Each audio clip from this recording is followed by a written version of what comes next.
A single dad is digging through trash just to buy diapers. But when the woman he's scavenging from turns out to be the owner of the company that makes the diapers, he's about to find out that the real surprise isn't in the trash. It's in her secret connection to him. Before we get into the story, comment below where in the world you are watching from today. John Harris wiped the sweat from his forehead as he peered into another dumpster behind Pete's Corner Store. The summer heat made the metal container feel like an oven, and the smell wasn't much better, but he couldn't stop. Not when Emma needed diapers. His calloused hands pushed aside old newspapers and food containers. The glint of aluminum caught his eye, and he reached down to grab an empty soda can. One more for the collection. He dropped it into his plastic bag with a hollow clank, joining the others he'd gathered that afternoon. "Hey, mind if I get in there too?" a gruff voice asked behind him. John turned to see an elderly man with weathered skin and tattered clothes. He recognized him from around the neighborhood, another regular in their shared hunting grounds. "Sure thing," John said, stepping aside. His throat felt tight. A year ago, he would never have imagined sharing dumpster space with anyone. Now, it was just another Tuesday. The old man nodded his thanks and started his own search. They worked in silence, an unspoken understanding between them. This wasn't about pride anymore. It was about survival. John's back ached as he straightened up. His janitor's uniform was stained with sweat and grime, but he couldn't go home yet. The bag was only half full, and at 5 cents a can, he needed more. Emma was almost out of diapers, and his next paycheck was still days away. He moved to the next dumpster, trying to ignore the stares from people walking by. Some looked away quickly. Others watched with a mix of pity and disgust.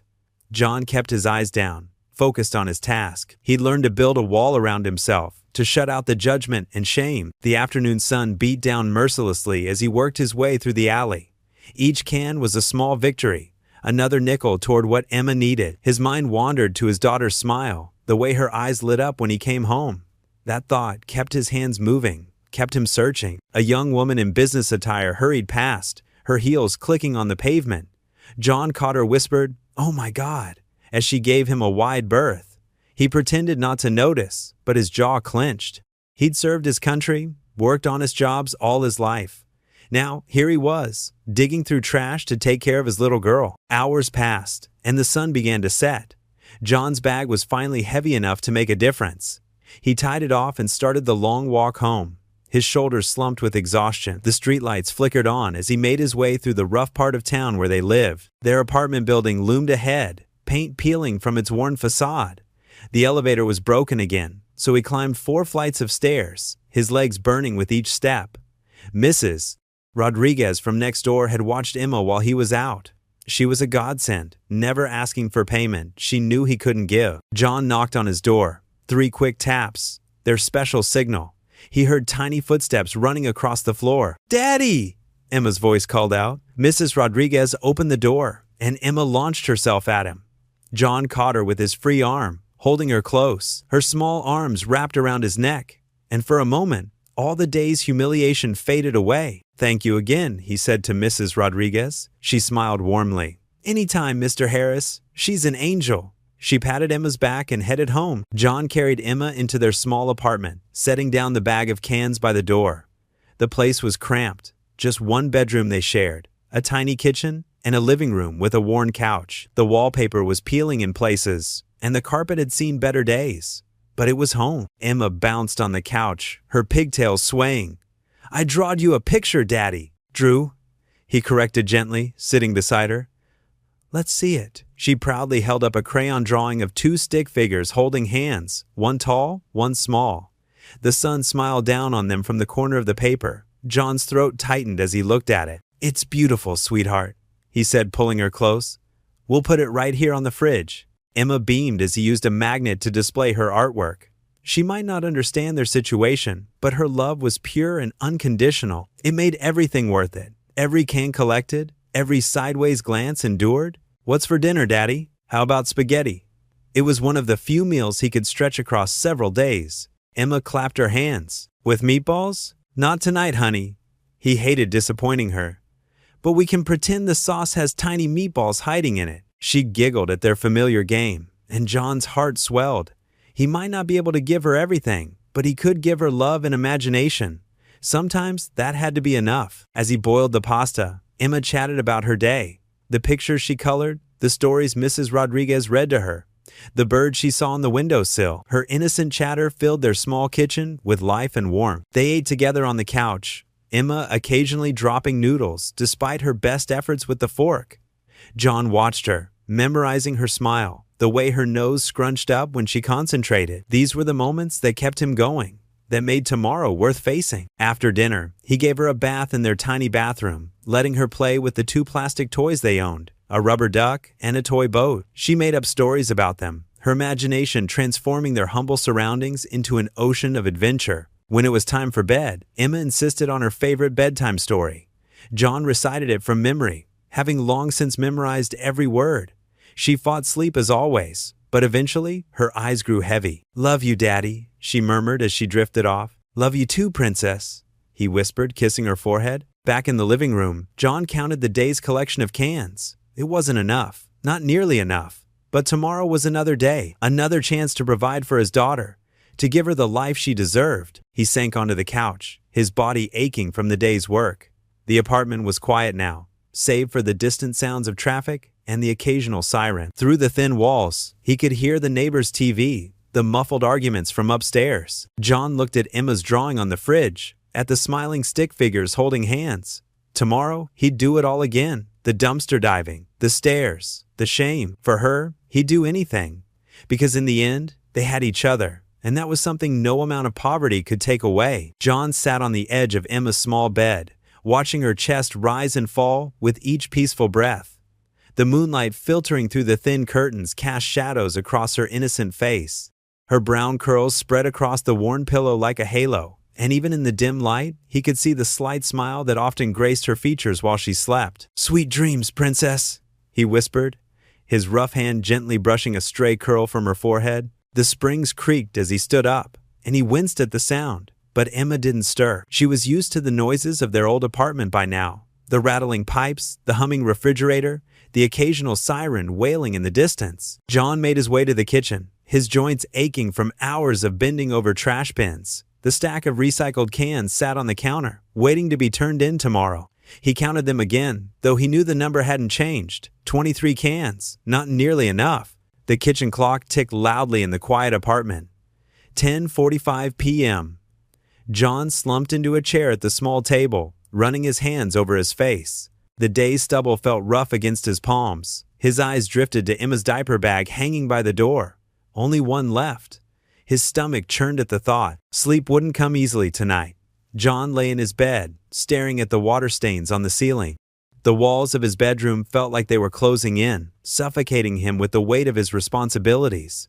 The sound of a car door slamming outside made him flinch. Old habits from his time in the service dying hard. His mind wandered to better days, when he had a steady job at the mechanic's shop, before the layoffs, before Sarah left, before everything fell apart. Now here he was, a decorated veteran reduced to digging through garbage to provide for his daughter. The shame burned in his chest.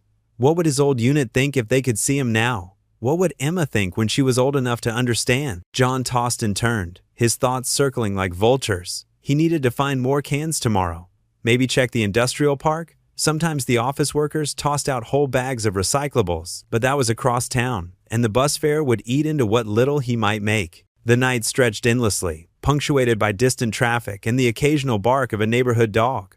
When sleep finally came, it was fitful and shallow. Morning arrived too soon, announced by weak sunlight and Emma's familiar cry. John's eyes snapped open, his body tensing before he remembered where he was. The digital clock on his nightstand showed 6:17 a.m. "Coming, sweetheart," he called out, his voice gravelly from lack of sleep. Emma stood in her crib, her little hands gripping the rails. Her diaper sagged, the last clean one he'd put on her before bed.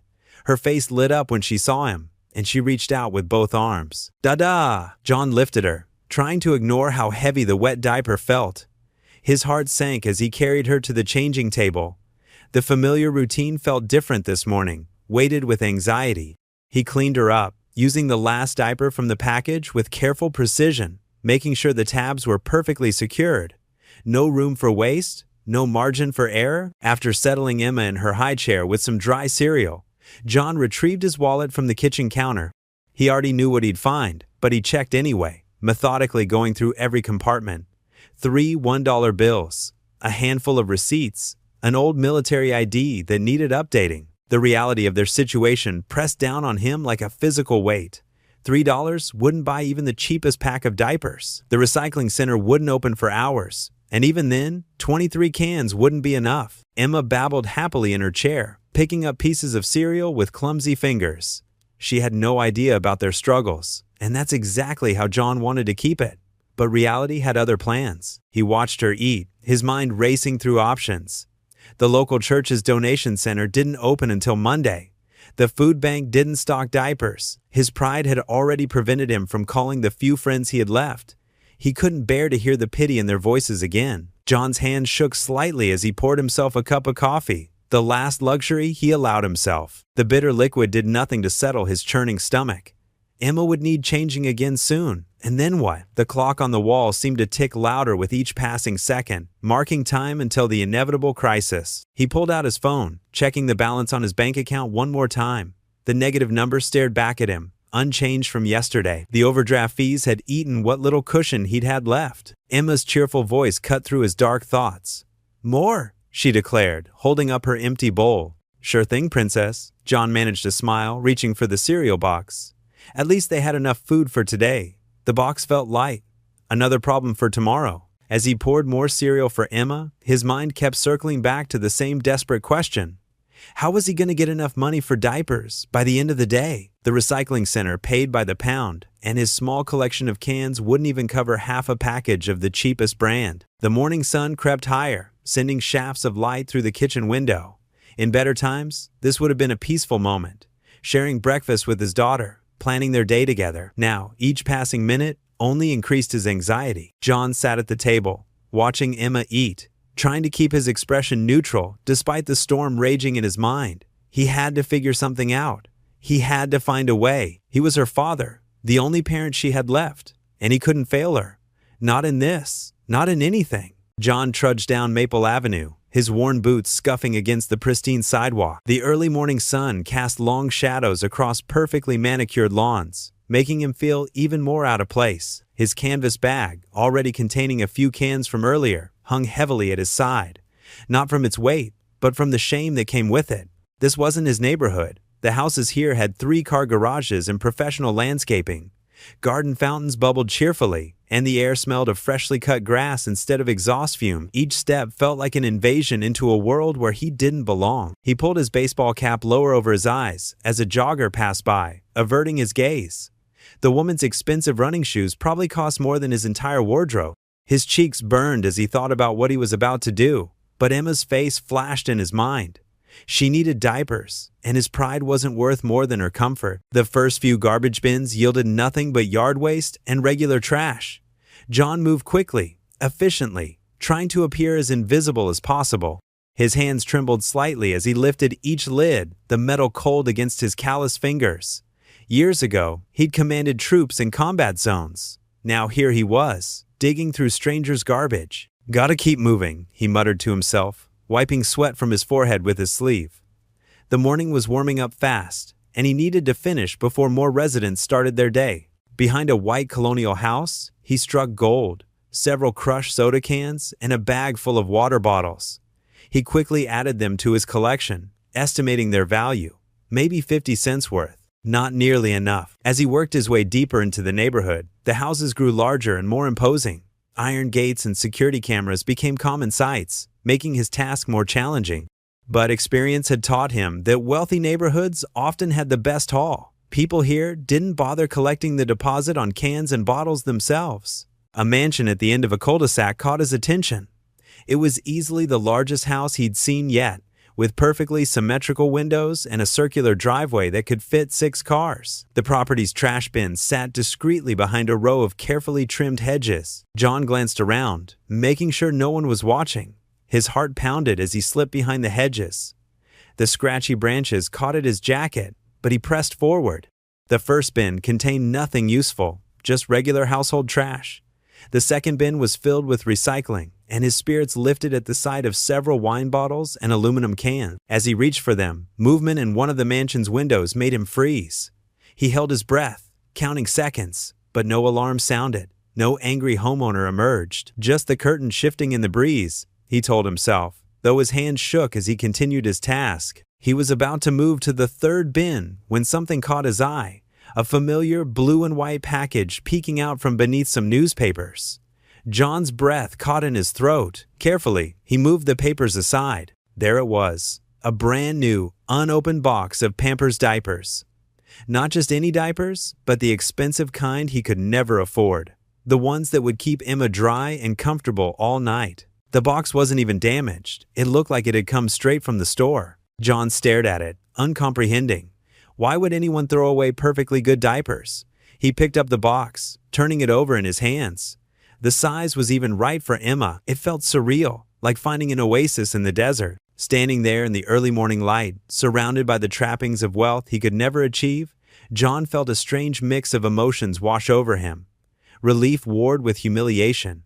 Gratitude battled with anger at a world where some people could casually discard what he desperately needed. His fingers tightened on the box as he struggled to make sense of this discovery. The sprinkler suddenly whirred to life in the perfectly maintained lawn behind him, making him jump. Water droplets caught the morning sunlight, creating tiny rainbows that seemed to mock the grayness of his situation. He stood there, frozen, holding the box of diapers, feeling like the universe was playing some kind of cruel joke. The sound of a door opening somewhere in the distance snapped him back to reality. He quickly shoved the box into his canvas bag, alongside the cans and bottles. The weight of it felt both wonderful and terrible at the same time. His fingertips tingled where they'd touched the clean, pristine cardboard, so different from the sticky, grimy cans he'd been collecting. John stared at the discarded box of Pampers diapers, his calloused hands trembling as he reached for it.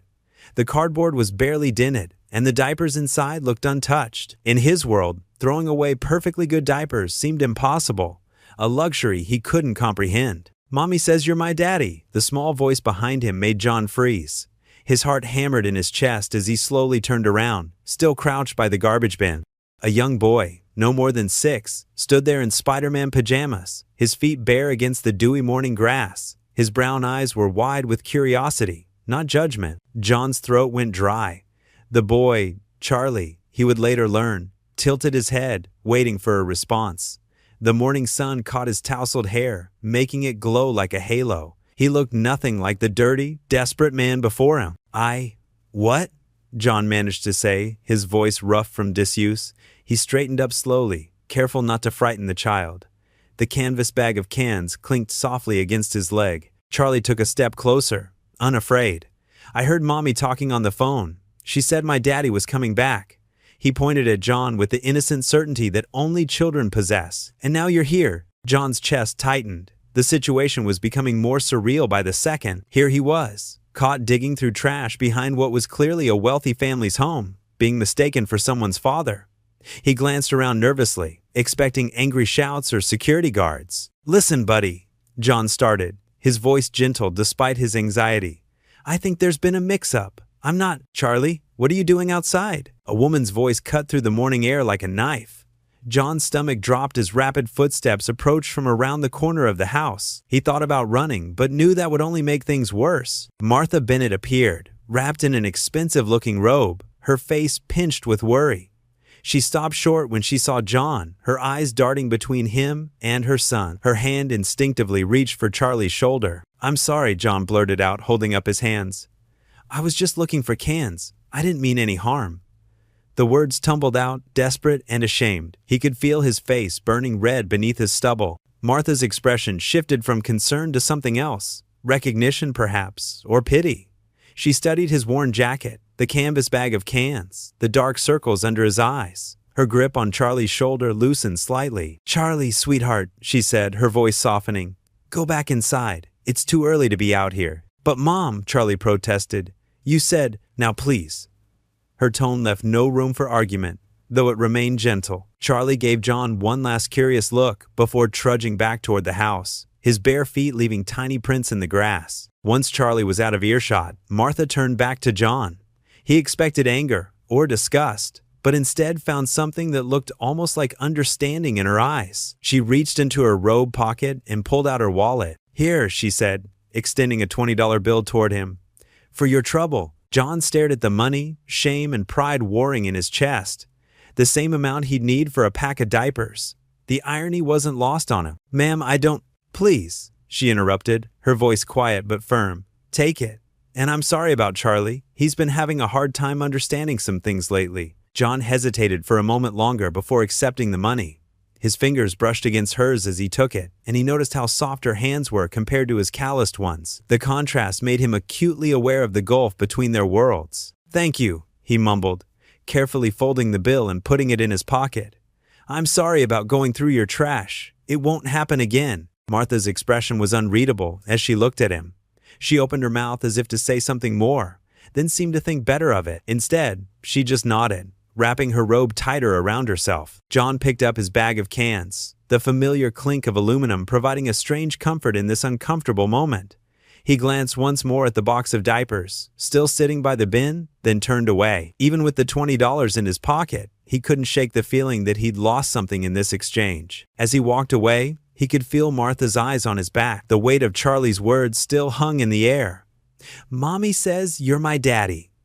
The innocent mistake of a child had somehow made him feel both more and less than he was, highlighting the vast distance between his life and theirs. The morning sun continued to rise, casting long shadows across the manicured lawn. John's footsteps seemed too loud on the quiet street as he made his way back toward his own neighborhood, where Emma would be waking up soon, needing her father, her real father, and a fresh diaper he could now afford to buy. The evening breeze carried the scent of freshly cut grass across the manicured lawn as John stood frozen, his mind still processing the young boy's words. Martha Bennett stepped forward, her designer shoes crunching on the gravel driveway. In the fading sunlight, her pearl necklace caught the light, a stark contrast to John's worn work clothes. "I'm so sorry about my son," Martha said, her voice gentle but tinged with embarrassment. She placed a protective hand on Charlie's shoulder. "He has quite an imagination." John's face flushed red as he dropped the box of diapers back into the bin. "Ma'am, I didn't mean any trouble. I was just—" His voice trailed off, unable to finish the sentence. How could he explain that he was digging through her garbage? Martha's eyes moved from John's weathered face to his trembling hands, then to the collection of aluminum cans in his plastic bag. Understanding dawned in her expression. She reached into her purse and pulled out a crisp $20 bill. "Here," she said, extending the money toward him. "Please take this." John took a step back, his jaw tightening. "No, ma'am, I'm not looking for handouts." His voice was firm despite the shame burning in his chest. He'd rather spend another night collecting cans than accept charity. Martha's expression softened further. "I know times are tough. Maybe this can help you." She kept her hand extended, the money waiting between them like a bridge neither dared to cross. Charlie tugged at his mother's sleeve. "Mommy, why is he sad?" The innocence in the boy's question made John's throat tighten. He thought of Emma waiting at home with their elderly neighbor, probably wondering when Daddy would return with diapers. His pride warred with his desperation. Martha knelt beside Charlie. "Sweetheart, why don't you go inside and help Maria set the table for dinner?" After the boy scampered away, she turned back to John. "Please, I insist." John stood rooted to the spot, his mind racing. The $20 would buy enough diapers to last a week, maybe more if he found them on sale. It would mean Emma wouldn't have to wear makeshift alternatives tonight. It would mean one less worry in his ocean of concerns. He started, his voice rough. "I don't know what to say." "You don't have to say anything," Martha replied. She stepped closer, her expensive perfume a subtle reminder of the vast difference in their circumstances. "Sometimes we all need a little help." John's hand moved slowly, reluctantly, to accept the money. The crisp bill felt foreign in his calloused palm. "Thank you," he managed to say, the words barely above a whisper. "Take care of yourself," Martha said, her voice carrying a warmth that seemed genuine despite their brief encounter. John nodded, carefully folding the bill and placing it in his worn wallet. As he turned to leave, he caught a glimpse of himself in one of the mansion's large windows, a tired man in threadbare clothes, standing in the shadow of wealth and privilege. He walked away from the Bennett estate, his footsteps heavy on the perfectly paved sidewalk. The plastic bag of cans clinked softly with each step, a metallic rhythm that usually meant survival but now felt hollow compared to the $20 in his wallet. The sun was setting behind the row of mansions, casting long shadows across perfectly manicured lawns. John thought about the strange twist of fate that had led him to this moment. He'd come looking for cans and found instead an unexpected act of kindness from the very woman whose company made the diapers he couldn't afford. The irony wasn't lost on him. Here he was, scrounging through trash bins behind the home of someone who probably made millions, selling the very thing he desperately needed for Emma. Yet instead of calling the police or treating him with disdain, she had shown him compassion. As he walked the long journey home, John's mind kept returning to Charlie's words. "Mommy says you're my daddy." The phrase echoed in his thoughts, making him wonder about its meaning. Had it been just the innocent ramblings of a child, or was there something more to it? He pushed the thought aside, focusing instead on the practical reality that he could now buy diapers for Emma. The streets gradually changed as he left the wealthy neighborhood behind. The perfect lawns gave way to cracked sidewalks, the massive houses replaced by rundown apartment buildings. But for the first time in weeks, John walked with his head held slightly higher. Tonight, at least, he wouldn't have to worry about how to keep his daughter clean and comfortable. He passed by the convenience store where he usually bought diapers when he could afford them. The fluorescent lights buzzed overhead as he stepped inside, the bell above the door announcing his arrival. The cashier, used to seeing him count out coins for small purchases, looked surprised when John placed a package of diapers on the counter and pulled out the $20 bill. Walking home with the package of diapers under his arm, John felt a mix of gratitude and unease. The unexpected kindness of a stranger had solved his immediate problem, but his pride still stung. He was a veteran, a man who had once served his country with honor. Now he was accepting handouts from wealthy women who found him digging through their trash. Yet, as he climbed the stairs to his apartment, hearing Emma's delighted squeal at his return, he knew he had made the right choice. Sometimes being a good father meant swallowing your pride. Sometimes it meant accepting help when it was offered, even if it came from the most unexpected places. Emma toddled toward him as he entered, her face bright with joy, despite their circumstances. The elderly neighbor who had watched her waved goodbye, and John was once again alone with his daughter in their small apartment. As he changed her into a clean diaper, he couldn't help but marvel at how a chance encounter behind a mansion had made such a difference in their evening. John clutched the package of diapers to his chest as he walked through the door of his small apartment. The plastic crinkled under his grip, a sound that echoed through the quiet space. Emma sat on their worn couch, playing with her favorite stuffed bear, its fur matted from years of love. "Hey, sweetie," he said, forcing a smile. "Look what Daddy got." Emma's face lit up at the sight of her father, but John's heart felt heavy. The weight of the $20 bill that had made this purchase possible seemed to burn in his memory.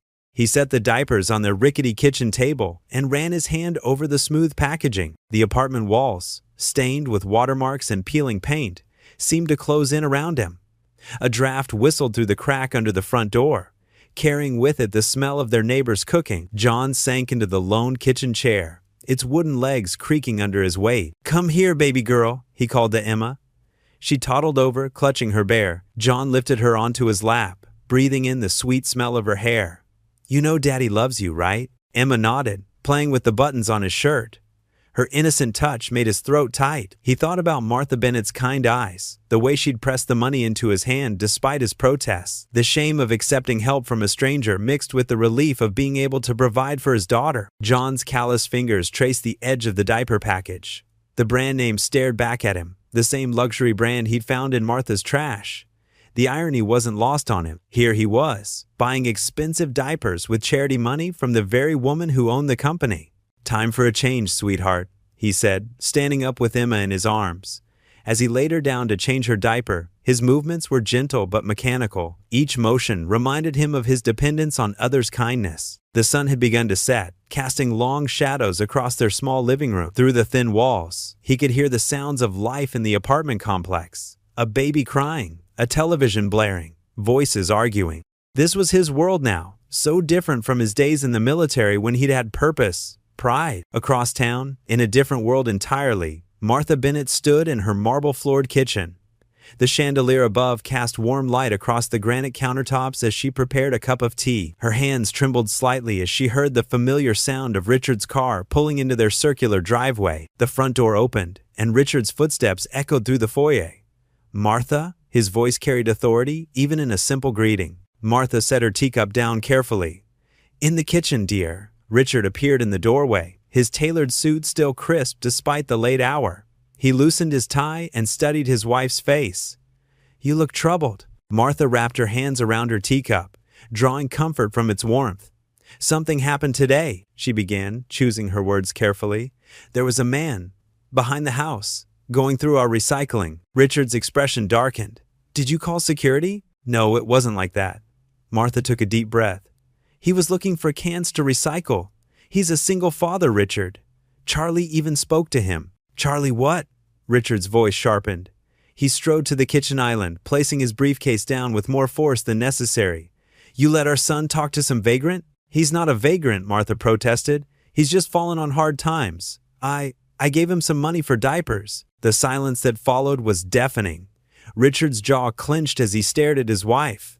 "You gave him money?" Each word was measured, controlled.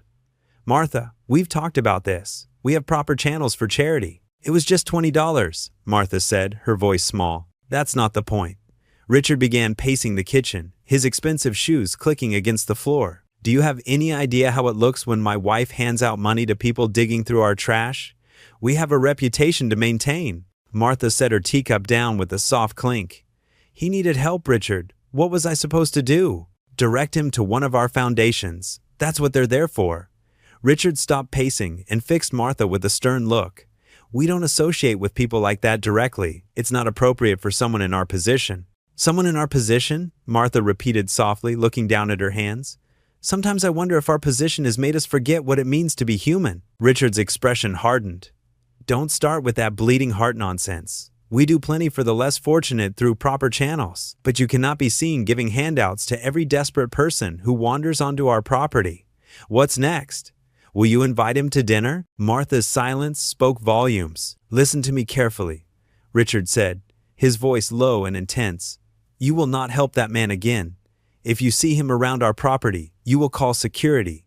Is that clear?" Martha nodded slowly, but her heart ached as she remembered John's proud but broken expression, the way he'd initially refused her help. She thought about his daughter, the same age as Charlie, and wondered what it would be like to worry about something as basic as diapers. Richard picked up his briefcase and headed toward his study. "Keep our charity private, Martha. That's how these things are done." As his footsteps faded down the hallway, Martha stood alone in her kitchen, surrounded by luxury, but feeling remarkably empty. Through her window, she could see the trash bins where she'd encountered John. The distance between their worlds had never felt greater. John spooned beans and rice onto two mismatched plates, the ceramic chipped at the edges from years of use. The meal was simple, the same thing they'd been eating for days, but at least it was hot. Emma sat in her usual spot at their small kitchen table, her legs swinging back and forth, not quite reaching the floor. "Is it good, sweetheart?" John asked, watching as Emma took careful bites with her plastic spoon. She nodded, rice sticking to her chin. "But Daddy, can we have spaghetti tomorrow?" John's throat tightened. Spaghetti had been Emma's favorite since she could eat solid food, but pasta wasn't in their budget this week. He reached across the table and wiped her chin with a paper napkin. "Maybe soon, baby. But hey, these beans are pretty tasty, right?" He took an exaggerated bite of his own dinner, making appreciative sounds that made Emma giggle. The overhead light flickered, casting shifting shadows across their faces. John made a mental note to change the bulb before it went out completely. Another expense, another worry to add to his growing list. "Daddy?" Emma's voice was small, curious. "Why do we always eat beans?" The question hit him like a punch to the gut. John set his fork down, trying to find the right words. "Well, beans are good for you. They make you strong." He flexed his arm, drawing another giggle from Emma. "And one day, we'll have lots of different things to eat. Things will get better soon, I promise." The words felt hollow in his mouth, but Emma nodded, satisfied with his answer. She went back to her dinner, humming a tune she'd learned at daycare. John watched her, marveling at how resilient children could be. Emma didn't complain about their tiny apartment, about wearing the same clothes until they were threadbare, about eating beans and rice most nights. She found joy in the smallest things, a butterfly on their window, a pretty rock on the sidewalk, a hug from her daddy. After dinner, John cleaned their plates while Emma colored at the table. The running water couldn't quite drown out his thoughts about Martha Bennett and her act of kindness. The $20 had been a lifeline, but but it had also wounded his pride in ways he hadn't expected. "Time for bed, princess," he announced once the dishes were done. Emma protested weakly, but her yawns gave her away. After tucking Emma in with her beloved bear, John kissed her forehead and whispered, "Sweet dreams, baby girl." He lingered in the doorway, watching her chest rise and fall with each peaceful breath. Later, lying in his own bed, sleep refused to come. The ceiling fan spun lazily above him, its gentle whirring providing a backdrop to his racing thoughts. Martha's face kept appearing in his mind, the kindness in her eyes when she'd handed him the money, the way she'd seemed genuinely concerned. And then there was Charlie, that sweet boy who'd appeared out of nowhere with his confusing words. "Mommy says you're my daddy." The phrase echoed in John's head, making less sense each time he turned it over in his mind. He rolled onto his side, punching his flat pillow into a more comfortable shape. The springs of his mattress creaked in protest. Pride had always been both his strength and his weakness. It had kept him going through the worst times, helped him maintain his dignity when everything else was falling apart. But now, that same pride felt like a chain around his neck, threatening to drag him under. The moon cast pale light through the thin curtains, creating patterns on the wall that seemed to mock him. Here he was, a grown man, a veteran who'd served his country, reduced to digging through trash for recyclables. And now, accepting charity from a wealthy stranger. But was it really charity? Martha's gesture had seemed genuine, almost familiar. There was something about her that made him feel seen, not just pitied. And Charlie's words, could there be some connection he was missing? John pressed the heels of his hands against his eyes until he saw spots. It didn't matter. They lived in different worlds. Martha Bennett probably spent more on coffee in a week than he made in a month. Her son attended private school, while Emma wore hand-me-downs from the thrift store. The night stretched on, each hour marked by the distant sound of traffic and the occasional siren. John's thoughts circled endlessly between gratitude and shame, between hope and despair. When sleep finally came, it was fitful and filled with dreams of trash bins full of $20 bills and a little boy who called him Daddy. A week passed like molasses, each day bringing new challenges. The money from recycling barely covered their basic needs. The electric bill came due, higher than expected. Emma outgrew another pair of shoes. John picked up extra hours at the school, cleaning classrooms until his hands were raw from harsh chemicals, but it wasn't enough. It was never enough. He found himself avoiding the wealthy neighborhood where he'd met Martha, even though the recycling there was usually better. The memory of their encounter still made his cheeks burn with embarrassment. Instead, he stuck to the commercial areas, sorting through dumpsters behind restaurants and stores, trying to maintain what little dignity he had left. Emma noticed his exhaustion. In her own way, she became more helpful, picking up her toys without being asked, being extra quiet when he needed to rest. It broke his heart how grown-up she sometimes seemed, how she'd learned to adapt to their difficult circumstances. No 4-year-old should have to be that understanding. At night, when Emma was asleep, John would sit at their kitchen table with their bills spread out before him, trying to make the numbers add up differently.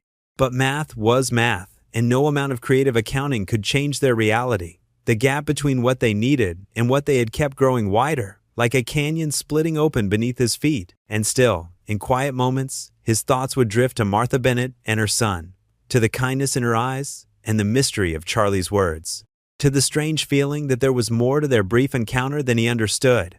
But those thoughts were dangerous. They led to hope, and hope was a luxury he couldn't afford right now. John pushed his rusty shopping cart through the aisles of Save Mart, carefully checking prices on every item. The fluorescent lights buzzed overhead as he calculated the total in his head. $23.40 remained from his latest can collection runs. Emma sat in the cart's child seat, contentedly hugging her worn teddy bear. "Look, Daddy!" Emma pointed at a colorful box of cookies on the shelf. John's heart squeezed. "Not today, sweetie. We need to get the important stuff first." He steered the cart toward the rice and beans section, the wheels squeaking against the linoleum floor. As he reached for the cheapest bag of rice, a familiar voice called out behind him. "John? Is that you?" He turned to find Martha Bennett standing there in casual clothes, though even her casual wear looked expensive.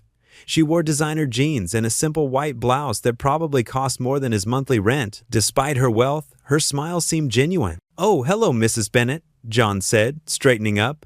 He felt suddenly conscious of his worn work boots and faded jeans. "Please call me Martha."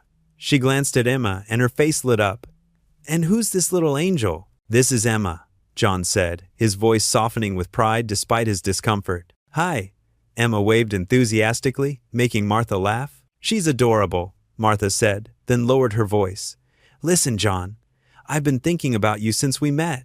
How are things going? John shifted his weight, fighting the urge to make excuses and leave.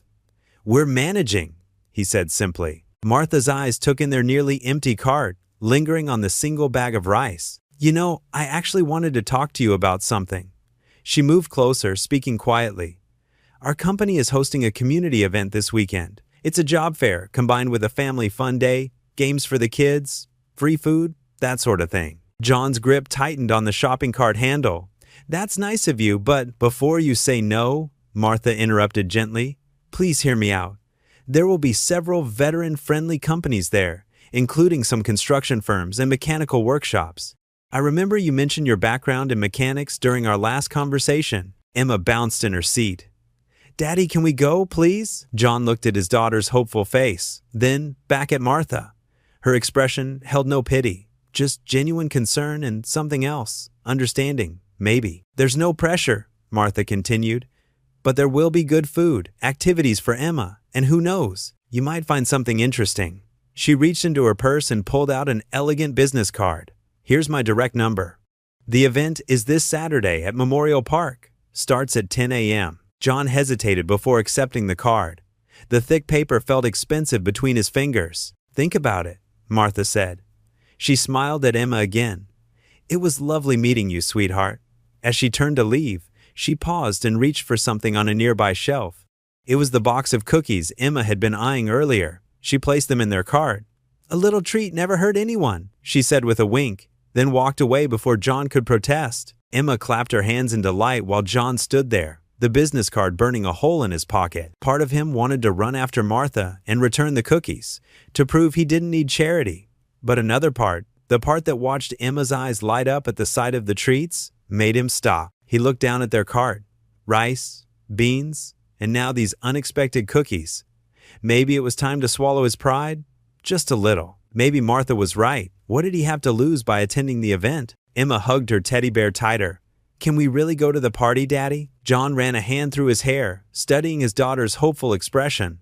Her innocent excitement made his chest ache. How long had it been since they'd done something fun together, something normal families did? You know what, Princess? I think we will. Martha's figure disappeared around the corner of the aisle, but her words lingered in John's mind. A job fair. Companies looking for mechanics. It wasn't charity. It was an opportunity, and maybe, just maybe, it was exactly what they needed. John sat on the edge of his worn couch, watching Emma play with her favorite stuffed bear. His hands trembled slightly as he held the elegant invitation Martha had given him at the grocery store. The paper felt expensive between his fingers, thick and creamy white with gold lettering that caught the dim light of their apartment. Hey, Princess, he called softly. Emma looked up, her brown eyes bright with curiosity. How would you like to go to a special party? Party? Emma hugged her bear tighter, bouncing on her feet. With cake? John managed a small smile. Maybe. It's a fancy party at a big building downtown. He paused, looking down at his daughter's worn sneakers. We'll need to get you dressed up nice and pretty. The next morning, John took Emma to the local thrift store. They spent an hour searching through racks of secondhand clothes until they found a light blue dress that made Emma twirl with delight. It was slightly big on her, but John knew he could pin it in place. For himself, he found a navy blue blazer that had seen better days, but it was clean and only had one small tear under the arm that nobody would notice. Back home, John stood in front of their bathroom mirror, trying to make his tie lay straight. His reflection showed the worry lines etched deeply around his eyes. The blazer fit well enough, but his dress shirt was wrinkled despite his best efforts with their old iron. His hands, rough from work and collecting cans, seemed out of place against the formal wear. Daddy, look! Emma burst into the bathroom, spinning in her blue dress. John had carefully ironed it and pinned the shoulders to fit better. Her hair was pulled back in neat pigtails, tied with ribbons he'd found in their box of odds and ends. You look beautiful, sweetheart. John's throat tightened with emotion. Even in second-hand clothes, his daughter looked like a princess. He scooped her up, and she giggled, wrapping her arms around his neck. The bus ride downtown felt endless. John held Emma's hand tightly as they walked the final blocks to the venue, the Grand Plaza Hotel. The building towered above them, all glass and gleaming steel. Emma's eyes went wide as they passed through the revolving doors into the marble-floored lobby. "Daddy, it's like a castle," she whispered, her voice filled with awe. John's stomach churned as they followed the signs to the ballroom. The sound of classical music and pleasant chatter grew louder with each step. At the entrance, a smartly dressed man checked their invitation and directed them inside. The ballroom took John's breath away. Crystal chandeliers hung from high ceilings, casting warm light over everything. Tables draped in white linens held elaborate flower arrangements. Well-dressed people mingled, their jewelry catching the light, their laughter elegant and controlled. John felt every scuff on his shoes, every wrinkle in his shirt. Emma tugged at his hand. "Look at all the pretty dresses." She pointed at a group of women in evening gowns who could have stepped off the pages of a magazine. "Remember what we talked about," John whispered, kneeling beside her. "Best behavior, okay? No running around." Emma nodded solemnly, but her eyes sparkled with excitement as she took in the scene. John led them to a quiet corner, trying to blend into the background. He watched as servers carried trays of tiny appetizers he couldn't name, offering them to guests who barely seemed to notice the food. "John, you made it!" Martha's voice cut through his thoughts. She approached them in a deep green dress that probably cost more than his yearly salary, but her smile was genuine as she knelt to Emma's level. "And who is this beautiful young lady?" Emma did a small curtsy, just like John had taught her. "I'm Emma. I like your dress. It's pretty like a Christmas tree." Martha laughed, a warm sound that made several nearby guests turn to look. "Thank you, Emma. Your dress is lovely too. Would you like to try some chocolate-covered strawberries? They're right over there at the dessert table." John started to protest, but Martha gently touched his arm. "It's fine, John. Let her enjoy herself." She signaled to a young server who came over and offered to show Emma to the dessert table, keeping her within John's sight. "You both look wonderful," Martha said, turning back to John. "I'm so glad you could come. There are some people I'd like you to meet." Before John could object, Martha was guiding him through the crowd. She introduced him to business owners, charity directors, and community leaders. Each time, she mentioned his military service and spoke about his strong work ethic, never once bringing up his current circumstances. "This is John Harris," she would say.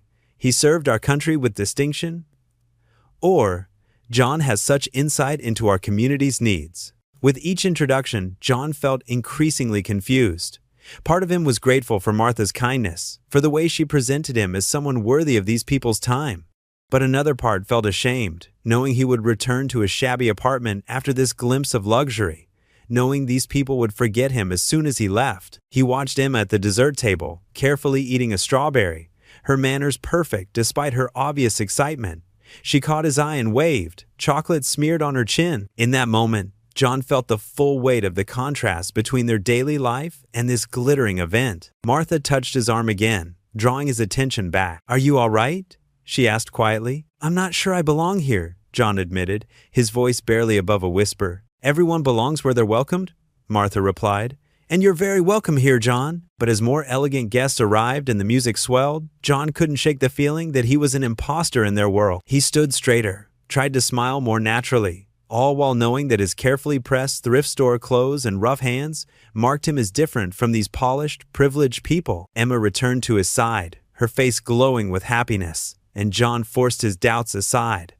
For her sake, he would endure this evening of pretending to be something he wasn't. He would accept Martha's kindness and try to believe, just for tonight, that he deserved to stand among these people as an equal. The elegant ballroom buzzed with activity as wealthy guests mingled, their polite laughter echoing off the crystal chandeliers. John Harris stood near a marble pillar, tugging at the collar of his only dress shirt, a faded blue button-down he'd worn to Emma's baptism years ago. He watched Emma playing with some other children in a supervised play area across the room. Her face lit up with joy at all the new toys. Martha Bennett appeared beside him, 2 glasses of sparkling water in hand. "Would you like to step outside for some fresh air?" she asked, offering him one of the glasses. "The garden is lovely this time of evening." John nodded, grateful for the escape from the overwhelming opulence of the main hall.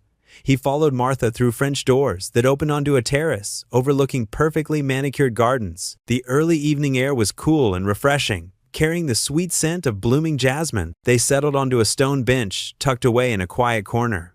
The sounds of the party faded into a distant hum. John's shoulders relaxed slightly as he took a sip of his water. "Thank you," he said quietly. "For inviting us, I mean. Emma hasn't stopped smiling since we got here." Martha's eyes softened. She's a beautiful child. You're doing an amazing job with her, John. He stared down at his glass, watching the bubbles rise to the surface. Most days I don't feel like I am. Can barely keep food on the table, let alone. His voice trailed off. Tell me, Martha said gently. Please. Maybe it was the kindness in her voice, or maybe just the weight of carrying it all alone for so long. But John found himself talking. After my discharge, everything fell apart. Couldn't hold down a steady job. The nightmares were bad back then. Emma's mother left when she couldn't take it anymore. Can't blame her, really. Martha listened without interrupting, her face full of genuine concern. Got the janitor job at the school, John continued. It's not much, but it's something.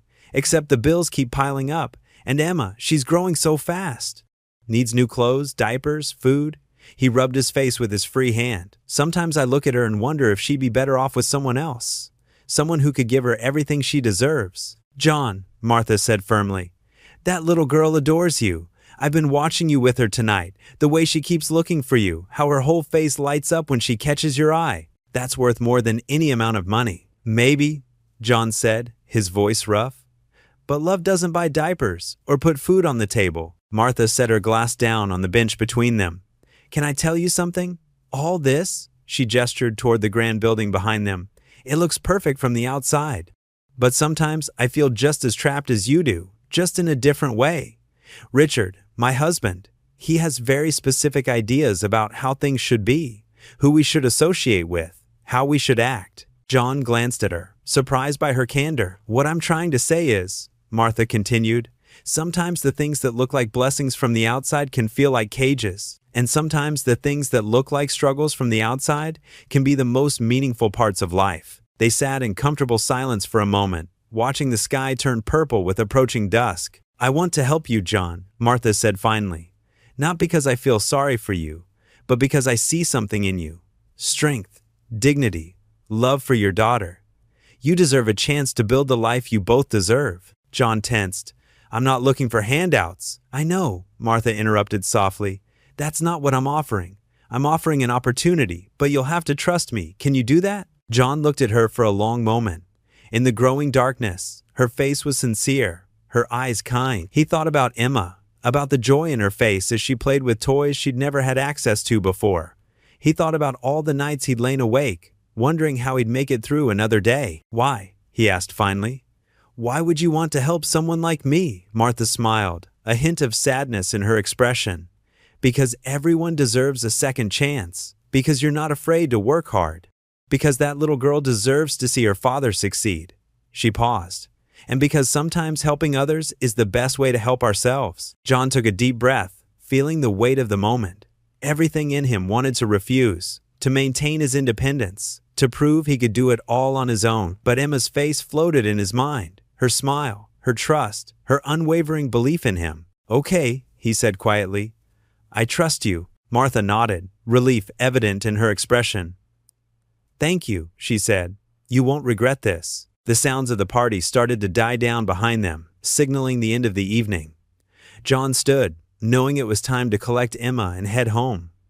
Martha rose as well, smoothing her elegant dress. We'll talk more soon, she promised. For now, just focus on Emma and your job.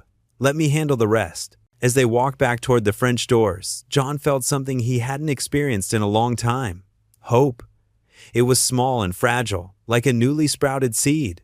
But it was there. Maybe, just maybe, things could get better. Inside, Emma ran to him, her eyes bright with excitement from the evening's adventures.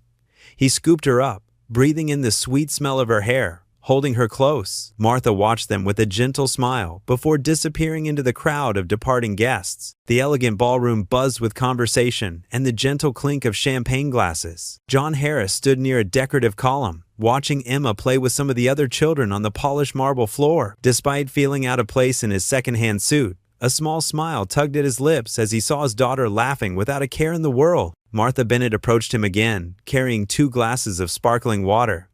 I thought you might be thirsty, she said, offering him one of the glasses. How are you holding up? Better than I expected, John admitted, accepting the drink. Emma seems to be having fun. Children have a way of making everything simpler, don't they? Martha's eyes softened as she watched the kids play. They don't care about fancy clothes or bank accounts. They just want to be happy. John nodded, taking a sip of his water. Thank you for inviting us. I know we don't exactly fit in here, but nonsense, Martha cut in. You belong here as much as anyone else. Besides, I've been thinking about starting a program for veterans at the company.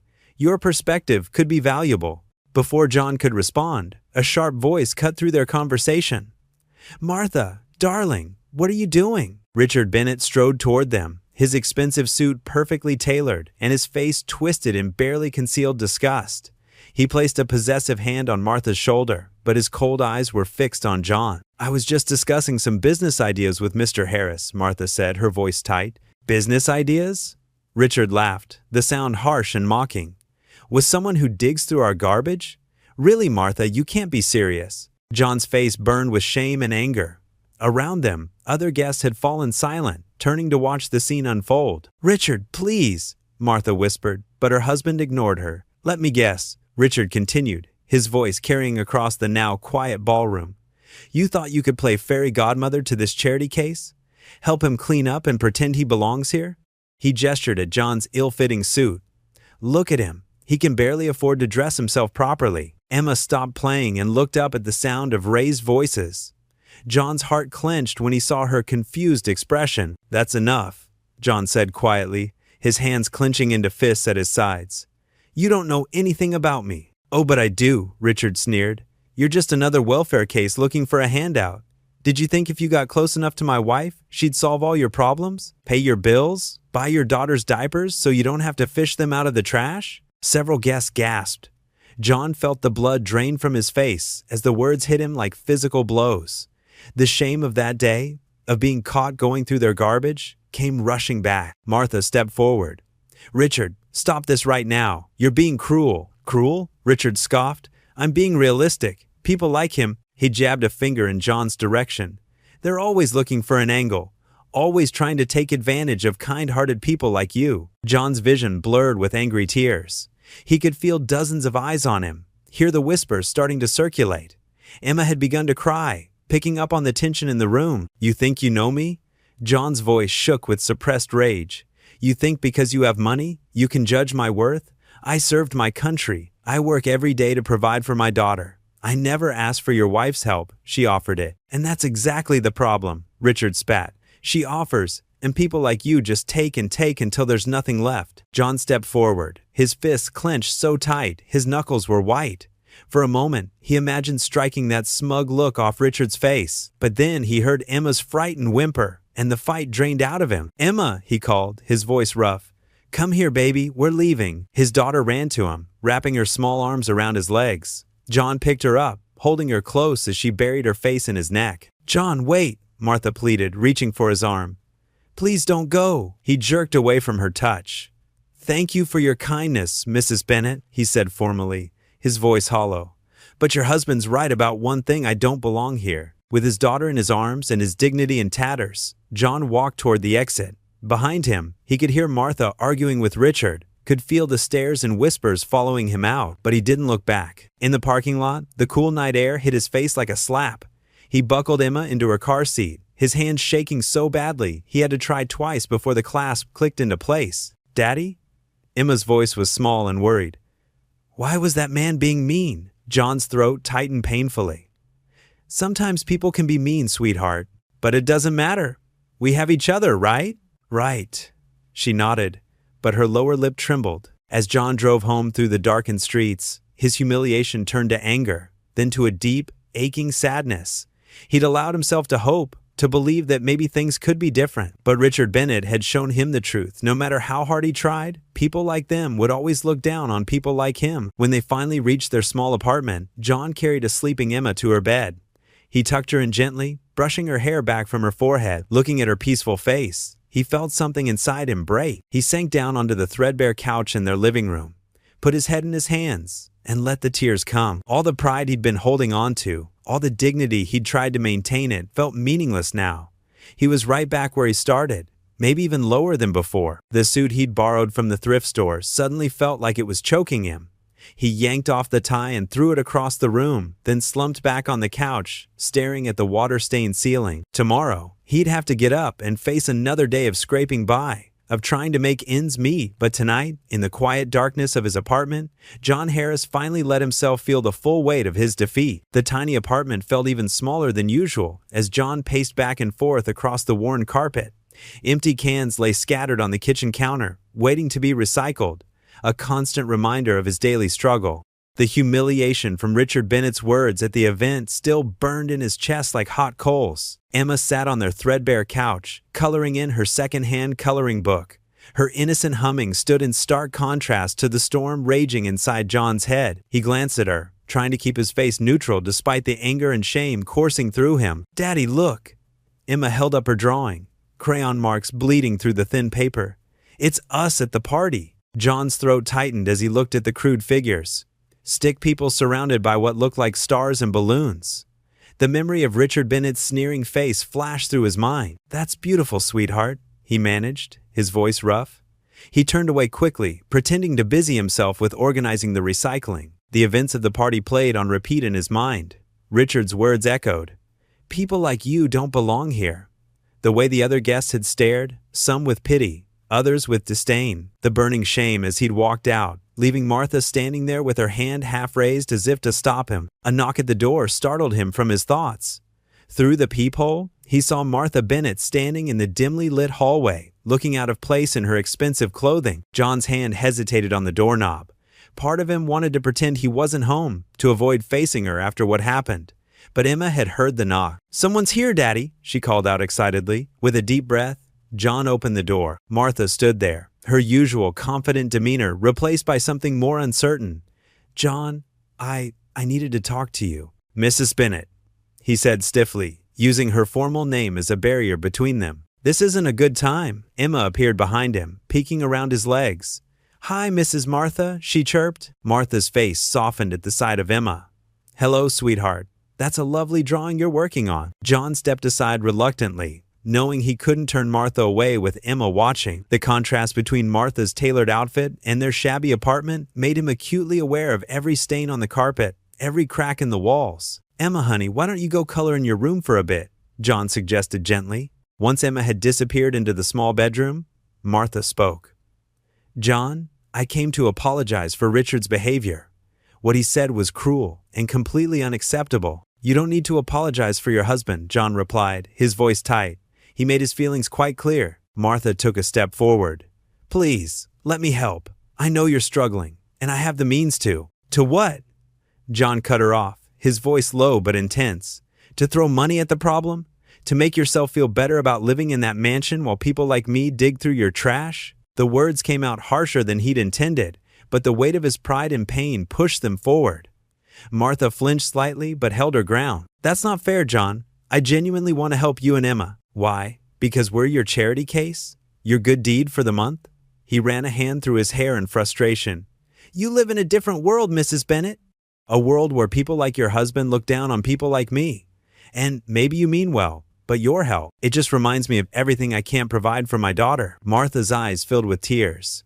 "Not everyone in my world is like Richard. I see how hard you work, how much you love Emma. You deserve better than this." "What I deserve doesn't matter," John replied, his voice heavy with resignation. "This is my reality. I need to figure it out on my own." From the bedroom came the sound of Emma singing to herself, a reminder of the innocence he was trying to protect. John closed his eyes briefly, steadying himself. "I appreciate what you tried to do," he said more quietly, "but I can't be part of your world. It's better for everyone if we just stay where we belong." Martha reached into her purse, but John held up his hand. "Please don't. No checks, no charity. I need my dignity more than I need money." "Is pride worth more than Emma's future?" Martha asked softly. The question hit John like a physical blow. He looked toward Emma's room, where crayon drawings were taped to the wall, her artwork the only decoration they could afford. "You should go," he said finally, opening the door. "Thank you for coming by, but please don't come back." Martha stood for a moment, conflict clear on her face. Finally, she nodded and walked to the door. She paused in the doorway, looking back at him. "You're wrong, you know," she said quietly, "about belonging. Sometimes the worlds we think we belong in are the ones holding us back." John closed the door behind her, then leaned against it, sliding down to sit on the floor. The apartment felt emptier somehow, despite Emma's continued singing from the other room. He was caught between two worlds, too proud for handouts, too poor for opportunities. The weight of it all pressed down on his chest until it was hard to breathe. "Daddy?" Emma's voice came from the bedroom. "Can we have mac and cheese for dinner?" John wiped his face quickly and stood up. "Sure thing, princess," he called back, his voice steady despite the turmoil inside. "Coming right up." He moved to the kitchen, pulling out their dwindling box of macaroni. As he prepared their simple dinner, he tried to convince himself he'd made the right choice. But Martha's words about pride versus Emma's future haunted him, mixing with the memory of Richard's sneering face and the weight of all the cans he'd need to collect tomorrow. The sun was setting outside their small window, casting long shadows across their tiny kitchen. John stirred the pot of macaroni, listening to Emma's happy chatter from her room. Feeling more isolated than ever in the growing darkness, John stared at the blinking card reader in disbelief, his ears burning as the line grew longer behind him. The cashier, a young woman with tired eyes, shifted uncomfortably. "I'm sorry, sir, it's declining again." His hands trembled as he pulled out his worn leather wallet, knowing full well there wasn't enough cash inside. The small pile of groceries on the counter seemed to mock him: a loaf of bread, peanut butter, and some fruit snacks for Emma. Basic necessities he couldn't even afford. "Maybe try running it one more time?" His voice cracked slightly. The fluorescent lights overhead felt too bright, too exposing. The cashier swiped the card again, her movements gentle, as if handling something fragile. The machine beeped its rejection once more. Behind him, someone sighed loudly. "Come on, man. Some of us have places to be." John's fist clenched at his sides. The familiar surge of anger rose in his chest, hot and dangerous. He thought of Emma waiting at home with their elderly neighbor, Mrs. Rodriguez. He'd promised to bring back her favorite apple juice. He started, then stopped as his voice threatened to break. "I'll have to put these back." His hands shook as he reached for the items, but before he could grab them, a familiar voice spoke from behind him. "John?" He froze, recognizing Martha Bennett's gentle tone. Of all the places, of all the times, here she was witnessing another moment of his failure. "Let me help," she said, stepping forward. "No." The word came out sharp, harder than he'd intended. The last thing he needed was more charity, more pity, especially after what happened at the event. "I know you don't need help," Martha interrupted softly, "but I'd like to listen, if you're willing to talk." The gentle understanding in her voice caught him off guard. There was no pity there, just genuine concern. The anger in his chest deflated slightly, replaced by a bone-deep weariness. "Ma'am," the cashier interjected hesitantly, "should I void the transaction?" John stared at the small pile of groceries, seeing not just food, but his inability to provide even the basics for his daughter. The weight of his failure pressed down on him like a physical thing. "Come on," Martha said quietly. "Let's get some coffee. There's a place next door." He wanted to refuse, to maintain what little dignity he had left. But something in her voice, the lack of judgment, the simple offer of companionship, broke through his defenses. 10 minutes later, they sat in a quiet corner of the coffee shop. John wrapped his calloused hands around a steaming cup, the warmth seeping into his cold fingers. "I feel like I'm drowning," he admitted finally, the words escaping before he could stop them. "Every day, it's just harder." Martha stayed silent, giving him space to continue. "Emma deserves better than this. Better than searching through trash for cans. Better than," his voice caught, "better than a father who can't even buy her juice." "John," Martha began, but he couldn't stop now that the dam had broken. "I was somebody once, you know. I served my country, had a good job as a mechanic. Then the layoffs came, and everything he gestured helplessly. I keep trying to climb out of this hole, but it just gets deeper." "And Emma?" Martha asked softly. John's eyes burned. "She's so good, so patient, never complains when dinner is just beans and rice again. Tells me I'm the best daddy in the world when I can't even—" He broke off, taking a shuddering breath. "The other day, she drew a picture of us at your event. She was so excited about it, about feeling special for one night. Then Richard," his hands tightened around the cup. "I walked out. I just left. What kind of example am I setting?" Martha listened intently, her face showing not pity but understanding. "Being a parent means showing our children how to face difficulties with grace. From what I've seen, you're teaching Emma strength, resilience, and dignity." "Dignity?" John laughed bitterly. "There's no dignity in what I do. There's dignity in never giving up," Martha countered. in doing whatever it takes to provide for your child, in maintaining your integrity even when the world makes it nearly impossible. John fell silent, letting her words sink in. The coffee between his hands had grown cold, but he barely noticed. "I'm just tired," he admitted finally. "Tired of failing, tired of disappointing her, tired of being afraid to check my bank balance or answer the phone. Sometimes I wonder if she'd be better off." "Don't," Martha interrupted firmly. "Don't even finish that thought. That little girl adores you. I saw it at the event.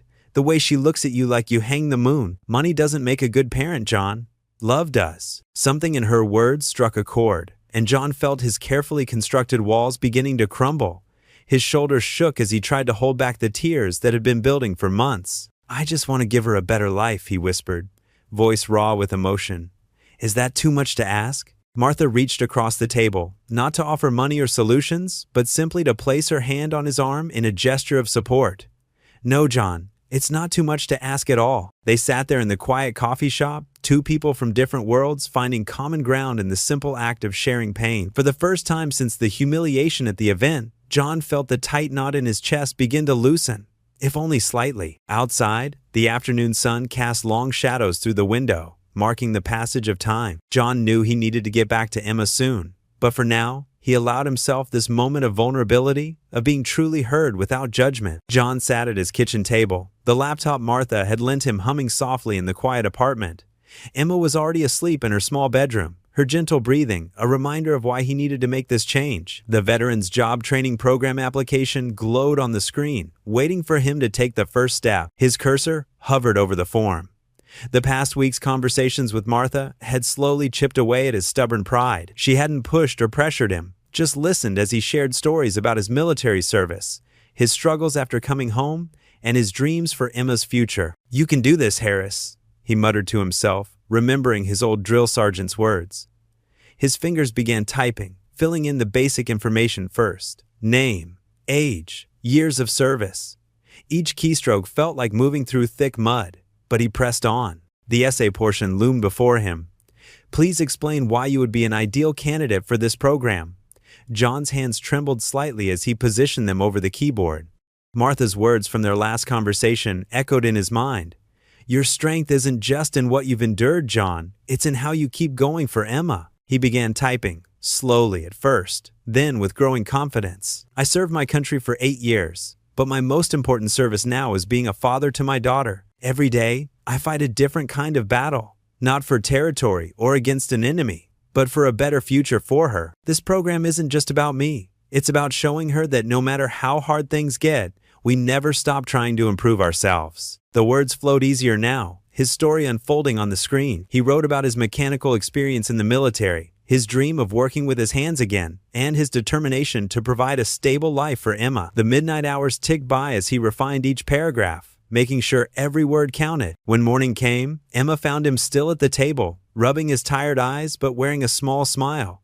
She climbed into his lap, her favorite stuffed rabbit dragging behind her. "Daddy, you didn't sleep?" she asked, touching his stubbly cheek with her small hand. "I was doing something important, sweetie," he said, kissing the top of her head, "something that might make things better for us." Later that day, after dropping Emma at her Head Start program, John met Martha at their usual spot, a small coffee shop where she insisted on buying him coffee despite his protests. She read through his application, her expression thoughtful. "This is good, John," she said, looking up at him.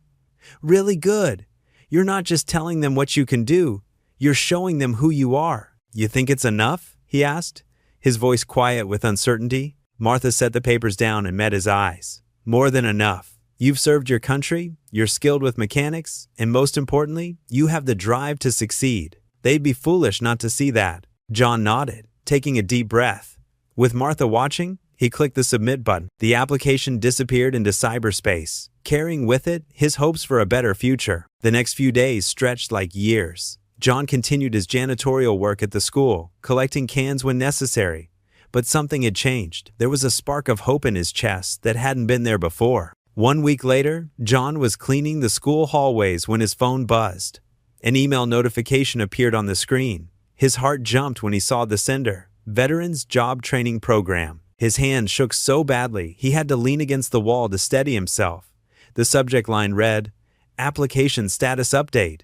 John closed his eyes, took a deep breath, and opened the email. Dear Mr. Harris, we are pleased to inform you that your application has been accepted. The words blurred as tears filled his eyes. He blinked them away and continued reading. Not only had he been accepted, but he'd also received a full scholarship that would cover his living expenses during the training. In a daze, he finished his shift and picked up Emma from Head Start. As they walked home, she skipped alongside him, chattering about her day, unaware that their lives had just changed. That evening, Martha stopped by their apartment, bringing a small cake to celebrate. As Emma happily devoured her slice, Martha handed John an envelope. "What's this?" he asked, opening it carefully. "Just a little extra help," she said softly. "For books, supplies, whatever you need to succeed in the program." John started to protest, but Martha held up her hand. "This isn't charity, John. This is an investment in someone who's worked hard and deserves a chance. Besides," she added with a smile, "I expect you to pay it forward someday." He looked at the check, then at Emma, who was drawing pictures with frosting on her plate. For the first time in years, he could see a clear path forward, one that didn't involve digging through trash or counting pennies for diapers. "Thank you," he said, his voice rough with emotion. "Not just for this, but for believing in me when I couldn't believe in myself." Martha squeezed his hand gently. "You did all the hard work, John. You just needed someone to remind you of what you're capable of." Emma looked up from her cake, her face smeared with frosting. "Daddy, are you crying?" John laughed, wiping his eyes. "Happy tears, sweetheart. Sometimes good things make people cry too. Like when I got my new rabbit?" she asked seriously. "Exactly like that," he said, pulling her into a hug. Over her head, he met Martha's eyes and mouthed, "Thank you," once more. Martha smiled and raised her coffee cup in a small toast. "To new beginnings," she said quietly. John held Emma closer, feeling the weight of years of struggle beginning to lift. The program would start next week, and with it, a chance to rebuild their lives. For the first time in longer than he could remember, he felt ready to face whatever challenges lay ahead. The morning sun filtered through the dusty windows of the community center as John took his seat in the classroom. His weathered hands gripped a fresh notebook, a small expense that had felt like a luxury. Around him, other veterans settled into their chairs, their faces showing the same mix of anxiety and determination he felt inside. "Welcome to your first day of technical training," the instructor announced, writing her name on the whiteboard. "I'm Sarah, and I'll be teaching you the basics of automotive electronics." John's heart quickened. This was familiar territory. He'd worked on vehicles during his service years. His fingers unconsciously traced the spiral binding of his notebook as memories of engine repairs under desert sun flooded back. The instructor's voice cut through his thoughts. "Let's start with the fundamentals of electrical systems." For the next 3 hours, John absorbed everything he could. His pen moved steadily across the paper, taking detailed notes. When Sarah asked questions, he found himself raising his hand more often than not. The knowledge was there, buried under years of struggle, and it felt good to access it again. During their first break, a younger veteran named Mike approached him. "You really know your stuff, man." John shrugged, but couldn't hide a small smile. "Used to work as a mechanic before. Well, before things got rough." "You'll be back at it in no time," Mike said, offering him a coffee from the break room. That evening, when John picked up Emma from the daycare center Martha had helped him find, his daughter immediately noticed something different about him. Her small hand reached up to touch his face. "Daddy happy?" she asked, her big eyes studying him. John scooped her up, holding her close. "Yeah, sweetheart. Daddy learned some good things today." Over the next few days, a routine emerged. John would drop Emma at daycare, attend his classes, and spend evenings studying while she played nearby. The material grew more challenging, but John found himself rising to meet it. Each small success in class built upon the last, like steps on a ladder leading up from the pit he'd been in. A week into the program, Sarah pulled him aside after class. "John, your diagnostic work today was exceptional. Have you considered specializing in electrical systems? There's high demand for that skill set." Her words stayed with him all evening, planting seeds of possibility where there had only been doubt before. The following week brought hands-on training. John's fingers remembered their old confidence as they traced wiring pathways and handled tools. The familiar smell of motor oil and metal brought back memories of better days, but now they didn't ache like they used to. Instead, they felt like promises of what could be again. Emma noticed the changes in their daily life too. John had more energy for their evening games. He helped her build block towers and read her stories with different voices for each character. Their small apartment, while still modest, felt lighter somehow. "Higher, Daddy," Emma squealed one evening as John lifted her up to place the final block on their tallest tower yet. Her laughter echoed off the walls, replacing the heavy silence that had lived there for so long. 2 weeks into the program, John received his first training stipend. It wasn't much, just enough to cover some basics and a little extra. But holding that check in his hands felt different from Martha's charity. This was earned. This was his. After depositing the check, John took Emma to the small toy store they always passed but never entered. Her eyes grew wide as they walked through the aisles. "Pick something special, sweetheart," he said, watching her face light up. Emma moved carefully through the store, touching everything with wonder. Finally, she stopped in front of a stuffed elephant with soft gray fur and gentle eyes. "This one, Daddy?" she asked, hugging it to her chest. John checked the price tag. It was within his budget. "That's perfect, Em." At the checkout counter, John handed over the money without the usual nod of anxiety in his stomach. The cashier smiled as she wrapped the elephant in tissue paper, and Emma bounced on her toes with excitement. That night, as John tucked Emma and her new elephant into bed, she grabbed his hand.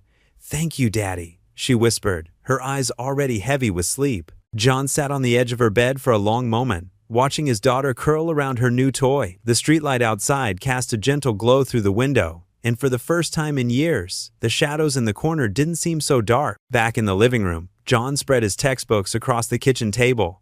Tomorrow would bring new lessons, new challenges, but also new opportunities. His notebook was filling up with knowledge, his hands were remembering their skill, and his daughter was sleeping peacefully with a new toy. It wasn't everything, not yet, but it was something. Something real and solid and earned. John ran his finger along the diagram of an engine electrical system, already anticipating tomorrow's lessons. The world outside their window was still tough, still full of obstacles, but tonight, it held possibility too. As he studied, the sound of Emma's soft breathing mixed with the quiet rustle of pages turning. Each formula he memorized, each system he understood, was another step forward, another piece of the life he was rebuilding, not just for himself, but for the little girl who believed in him enough to ask if he was happy. And for the first time in a long while, he could honestly say he was getting there. Martha Bennett stood in her expansive kitchen, her fingers wrapped tightly around a coffee mug as she stared out at the manicured garden through floor-to-ceiling windows. The morning light cast long shadows across the marble countertops, but the beauty of her surroundings felt hollow now. Richard's footsteps echoed through the house before she saw him. He appeared in the doorway, already dressed in an impeccable suit, his face tight with displeasure. "We need to talk about this situation with that Harris fellow," he said, his voice cold and clipped. Martha didn't turn to face him. "His name is John. I don't care what his name is." Richard moved closer, placing his briefcase on the counter with a sharp thud. "Do you have any idea what people are saying? The Petersons saw you with him at that diner yesterday." "I was helping him review his training materials," Martha said, finally turning to meet her husband's gaze. "He's working hard to build a better life for his daughter." Richard laughed, but there was no warmth in it. "Oh, please. You're not running a charity, Martha. You're the CEO of a major company. What do you think this looks like to our shareholders, to our friends? I don't care what it looks like anymore." Martha's voice was steady, stronger than she expected. "John is a good person who needed help, and I'm in a position to provide it. This isn't about helping people." Richard's fist came down on the counter, making Martha's coffee splash in its mug. "This is about maintaining our position in society. Our reputation, everything we've built." "Everything you've built, you mean?" Martha set her mug down carefully. "When was the last time you asked me what I wanted, what I believed in?" Richard's face reddened. "Don't be ridiculous. You have everything a woman could want. This house, your company, our social standing." "Things," Martha interrupted. "Just things. But what about compassion? What about using our privilege to help others?" "Help others?" Richard scoffed. "Like that vagrant who was digging through our trash? Is that who you want to associate with now?" Martha felt something snap inside her, not in anger, but in clarity. "Yes, actually, because John Harris has shown more dignity and grace in his struggles than you have in all your wealth." "You've lost your mind." Richard grabbed his briefcase again. "I won't stand for this. You need to end whatever this little charitable project is, or what?" Martha stepped closer to him, her voice level but firm. "You'll cut me off? Control my company? Try to shame me into submission?" Richard's jaw clenched. "I'm warning you, Martha. This isn't just about you. Think about our reputation, Think about Charlie's future. I am thinking about Charlie's future, Martha said. I'm thinking about what kind of example I want to set for our son. Do I want him to learn that money and status are everything? Or do I want him to understand the value of kindness and empathy? Kindness doesn't pay the bills, Richard sneered. No, but it gives life meaning. Martha walked to the window again, looking out at their perfect garden with its perfect flowers and perfect symmetry. I've made my decision, Richard. I'm going to continue helping John and others like him. And if you can't accept that, then maybe it's time we had a different conversation entirely. Richard's face darkened. What are you saying? I'm saying that I don't recognize myself anymore. At least not the person I've become in this marriage. Martha turned back to him, her shoulders straight. We've grown so far apart in our values that I barely know who we are as a couple anymore. This is absurd. Richard's voice rose. You're willing to throw away 20 years of marriage over some homeless veteran? No, Martha said softly. I'm willing to walk away from a life that's suffocating my soul. John Harris just helped me see it more clearly. Richard stared at her for a long moment, his face a mask of disbelief and anger. You'll regret this, he said finally. When you're done playing savior to the downtrodden, you'll realize what you're giving up. Martha shook her head. The only thing I regret is not standing up for my beliefs sooner.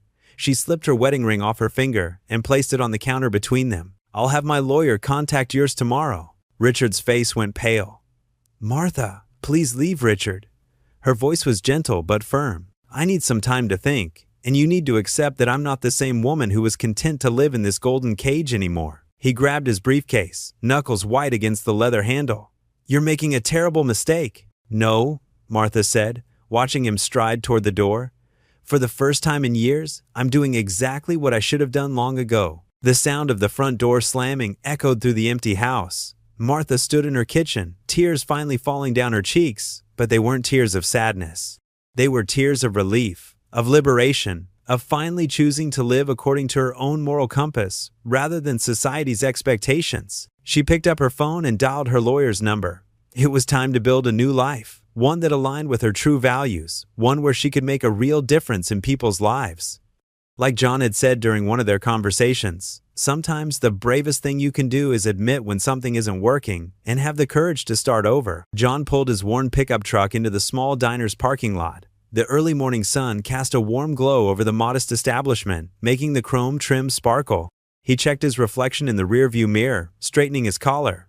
It wasn't the fancy restaurant where they'd last met, but this time he felt different, stronger, more confident. Martha was already inside, sitting at a corner booth with 2 steaming cups of coffee. She wore simple jeans and a sweater, looking more relaxed than he'd ever seen her. When she spotted him, her face lit up with a genuine smile. John, you look well, she said, standing to greet him. Thanks, Martha. The training program's been amazing. He settled into the booth across from her, accepting the coffee she pushed his way. Emma's doing better too. Having a real schedule, knowing there's enough for diapers and food, it makes all the difference. Martha nodded, her eyes bright. I can imagine. How's the mechanical engineering course going? Actually, that's part of what I wanted to talk to you about. John took a sip of coffee, gathering his thoughts. Being in this program, seeing how it's changed my life, it got me thinking about all the other vets out there struggling like I was. I've been thinking along similar lines, Martha said, leaning forward. After everything that happened with Richard. She paused, then continued with renewed determination. I want to do more than just write checks. I want to make real change. The waitress came by to take their orders. John noticed how Martha treated her with genuine warmth, so different from the artificial politeness he'd witnessed at that fancy event months ago. I've been doing some research, John said after the waitress left. Did you know there are over 1.8 million single fathers in the United States? Many of them veterans, like me. Most support programs focus on single mothers. Martha pulled out a notebook from her bag. I've looked into that too. There's a real gap in services, especially for fathers who've served. She opened the notebook, revealing pages of notes and calculations. I've been working on something, but I wanted your input. John listened as Martha outlined her vision for a community center. His engineering mind immediately began analyzing the practical aspects, building requirements, necessary facilities, staffing needs. But it was more than that. For the first time since leaving the military, he felt that familiar sense of purpose. The center could offer job training, like what you're doing now, Martha continued, but also childcare, counseling, practical support with things like diapers and groceries. A place where fathers can find their feet again, without shame. Without shame, John repeated softly, remembering his own struggles. That's key. Pride can be a real barrier for guys like me. We need to make it feel like a hand up, not a hand out. They spent the next hour brainstorming, their breakfast growing cold as they sketched out ideas on Martha's notebook. John suggested practical workshops on basic home repairs and car maintenance, skills that could lead to employment. Martha talked about partnering with local businesses for job placement and internships. You know what would make this really work? John said, pushing aside his empty coffee cup. Having people who've been there running it, veterans helping veterans, fathers helping fathers. Martha's eyes lit up. Would you be interested in taking on a leadership role? Once you finish your training program, of course. John sat back, surprised by the offer. 6 months ago, he would have refused immediately, his pride getting in the way. But now, he saw it differently. This wasn't charity. It was an opportunity to help others who were walking the same difficult path he had. I'd be honored, he said, but I want to earn it. Maybe start as a volunteer while I finish my certification. Learn the ropes. Martha smiled warmly. That's exactly why you're perfect for this. You understand both sides, the need for help and the importance of dignity. They spent the next hour outlining a concrete plan. Martha had already identified a potential building, an old community center that had fallen into disrepair. With her business acumen and John's practical knowledge, they began mapping out renovation needs and potential funding sources. I can contribute the initial funding, Martha said, but we'll need to make it self-sustaining. Maybe add a coffee shop or a small repair business that could provide both income and job training? John nodded enthusiastically. And we could partner with local churches, veterans organizations. Make it a real community effort. As they wrapped up their meeting, John realized how natural it felt now, sitting with Martha as equals. There was no awkwardness, no underlying tension about their different background. They were just two people working together to make something meaningful happen. Same time next week? Martha asked, gathering her things. I'll have the preliminary budget drawn up and maybe you could bring those building codes you mentioned? Sounds good, John replied. I'll talk to some of the guys in my program too, see what they think would be most helpful. As they walked to their cars, John felt a surge of excitement. This wasn't just about him anymore. It was about creating something lasting, something that could help others find their way back from the edge where he'd once stood. Martha paused by her car. You know, John, when I first met you, I thought I was the one helping you. But you've taught me so much about courage and dignity. This center, it's going to change lives. It already has, John said quietly. It's already changed mine. They parted ways, each carrying a copy of their notes and a shared vision of what could be. John drove home to pick up Emma from his neighbor, his mind already working on the details of their plan. For the first time in years, he felt like he was part of something bigger than himself, something that mattered. As he pulled into his apartment complex, he realized that the shame that had once weighed him down was gone. In its place was something new, purpose, hope, and the knowledge that sometimes the hardest paths lead to the most meaningful destinations. The morning sun filtered through the windows of John's new office at the Veterans Training Center. His desk, though modest, felt like a throne compared to where he'd been just months ago. A framed photo of Emma sat prominently next to his computer screen, her bright smile reminding him of how far they'd come. John adjusted his tie, still not completely comfortable in business attire, and reviewed the financial reports from his first quarter as a job placement coordinator. The numbers were good, better than good, actually. He'd helped place 15 veterans in stable careers, and his own salary meant Emma never had to worry about basic necessities anymore. A soft knock at his door made him look up.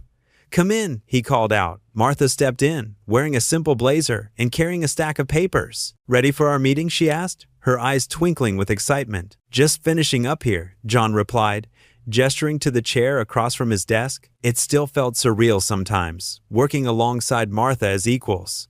"The placement numbers are exceeding expectations." "I knew they would," Martha said, settling into the chair. "You understand what these veterans are going through better than anyone. That's why this works." John nodded, thinking back to his own struggles. "Speaking of which, how's the community center coming along?" Martha spread the papers across his desk. "Construction's almost complete. We're on track for the grand opening next month." She pointed to a blueprint. "The daycare facility is fully staffed, and we've got 20 families already signed up for the after-school program." "Emma's excited about having other kids around," John mentioned, smiling at the thought of his daughter's enthusiasm. She'd been thriving lately, making new friends at her new preschool, wearing pretty dresses that weren't secondhand, and carrying herself with the confidence of a child who felt secure. The next few months passed in a whirlwind of activity. John's program expanded, helping more veterans transition into civilian careers. He'd moved Emma into a better apartment in a safer neighborhood, though he kept things modest, remembering the lessons he'd learned about what truly mattered in life. On the morning of the community center's opening, John stood in front of his bathroom mirror, adjusting his tie for the third time. Emma bounced around the apartment in her new blue dress, her excitement contagious. "Daddy, are we going to see Miss Martha?" she asked, twirling around the living room. "We sure are, sweetie," John replied, scooping her up. "And lots of other people too. This is a big day for all of us." They arrived at the center early. The building stood proud against the morning sky, its fresh paint and new signage, a beacon of hope in the neighborhood. The New Start Community Center, read the sign, with smaller text beneath it, supporting veterans and single parents. Martha was already there, directing the setup crew and checking last-minute details. When she saw John and Emma, her face lit up. "There's my favorite family," she called out, hurrying over to give Emma a hug. "The place looks amazing," John said, taking in the transformation. What had once been an abandoned warehouse was now a state-of-the-art facility with classrooms, offices, a daycare center, and even a small gym. "It's what we dreamed it could be," Martha replied, her voice thick with emotion. And more. As the morning progressed, people began arriving for the opening ceremony. Veterans, single parents, community leaders, and local press filled the main hall. John noticed how naturally Martha moved among them all, no longer the isolated society woman she'd once been. She'd found her purpose, just as he had. The ceremony began with Martha at the podium, addressing the crowd. "This center represents more than just a building," she said, her voice clear and confident. "It represents second chances, new beginnings, and the power of community. But most importantly, it represents hope." She gestured to John to join her at the podium. He walked up, remembering how he'd once felt shame at accepting help from this woman. Now, they stood as partners, equals in their mission to help others. "None of this would have been possible without John Harris," Martha continued. "His strength, his determination, and his willingness to share his story have inspired everything we built here." John stepped up to the microphone, Emma's hand clutched tightly in his. "A year ago, I was digging through trash bins to survive," he began, his voice steady. "Today, I'm helping other veterans find their way back to stability and dignity. This center is proof that no one has to face their struggles alone." The audience applauded, and John caught sight of several veterans nodding in understanding. They knew the journey he'd taken because they'd walked similar paths. After the ceremony, as families explored the facility and children played in the new daycare area, John found a quiet moment with Martha. "Thank you," he said simply, watching Emma play with some other children. "For what?" Martha asked, though her smile suggested she knew. "For seeing past my pride. For believing in me when I couldn't believe in myself." Martha touched his arm gently. "You did the hard work, John. I just opened a door. You walked through it on your own." They stood in comfortable silence, watching their dream become reality around them. The center buzzed with activity. Veterans discussing job opportunities, single parents signing up for programs, children laughing in the playroom. "We did it," John said, taking in the scene before them. "Yes," Martha agreed. "We certainly did." Emma came running up, her face flushed with excitement. "Daddy, Miss Martha, come see the playground." John lifted his daughter into his arms, catching Martha's eye.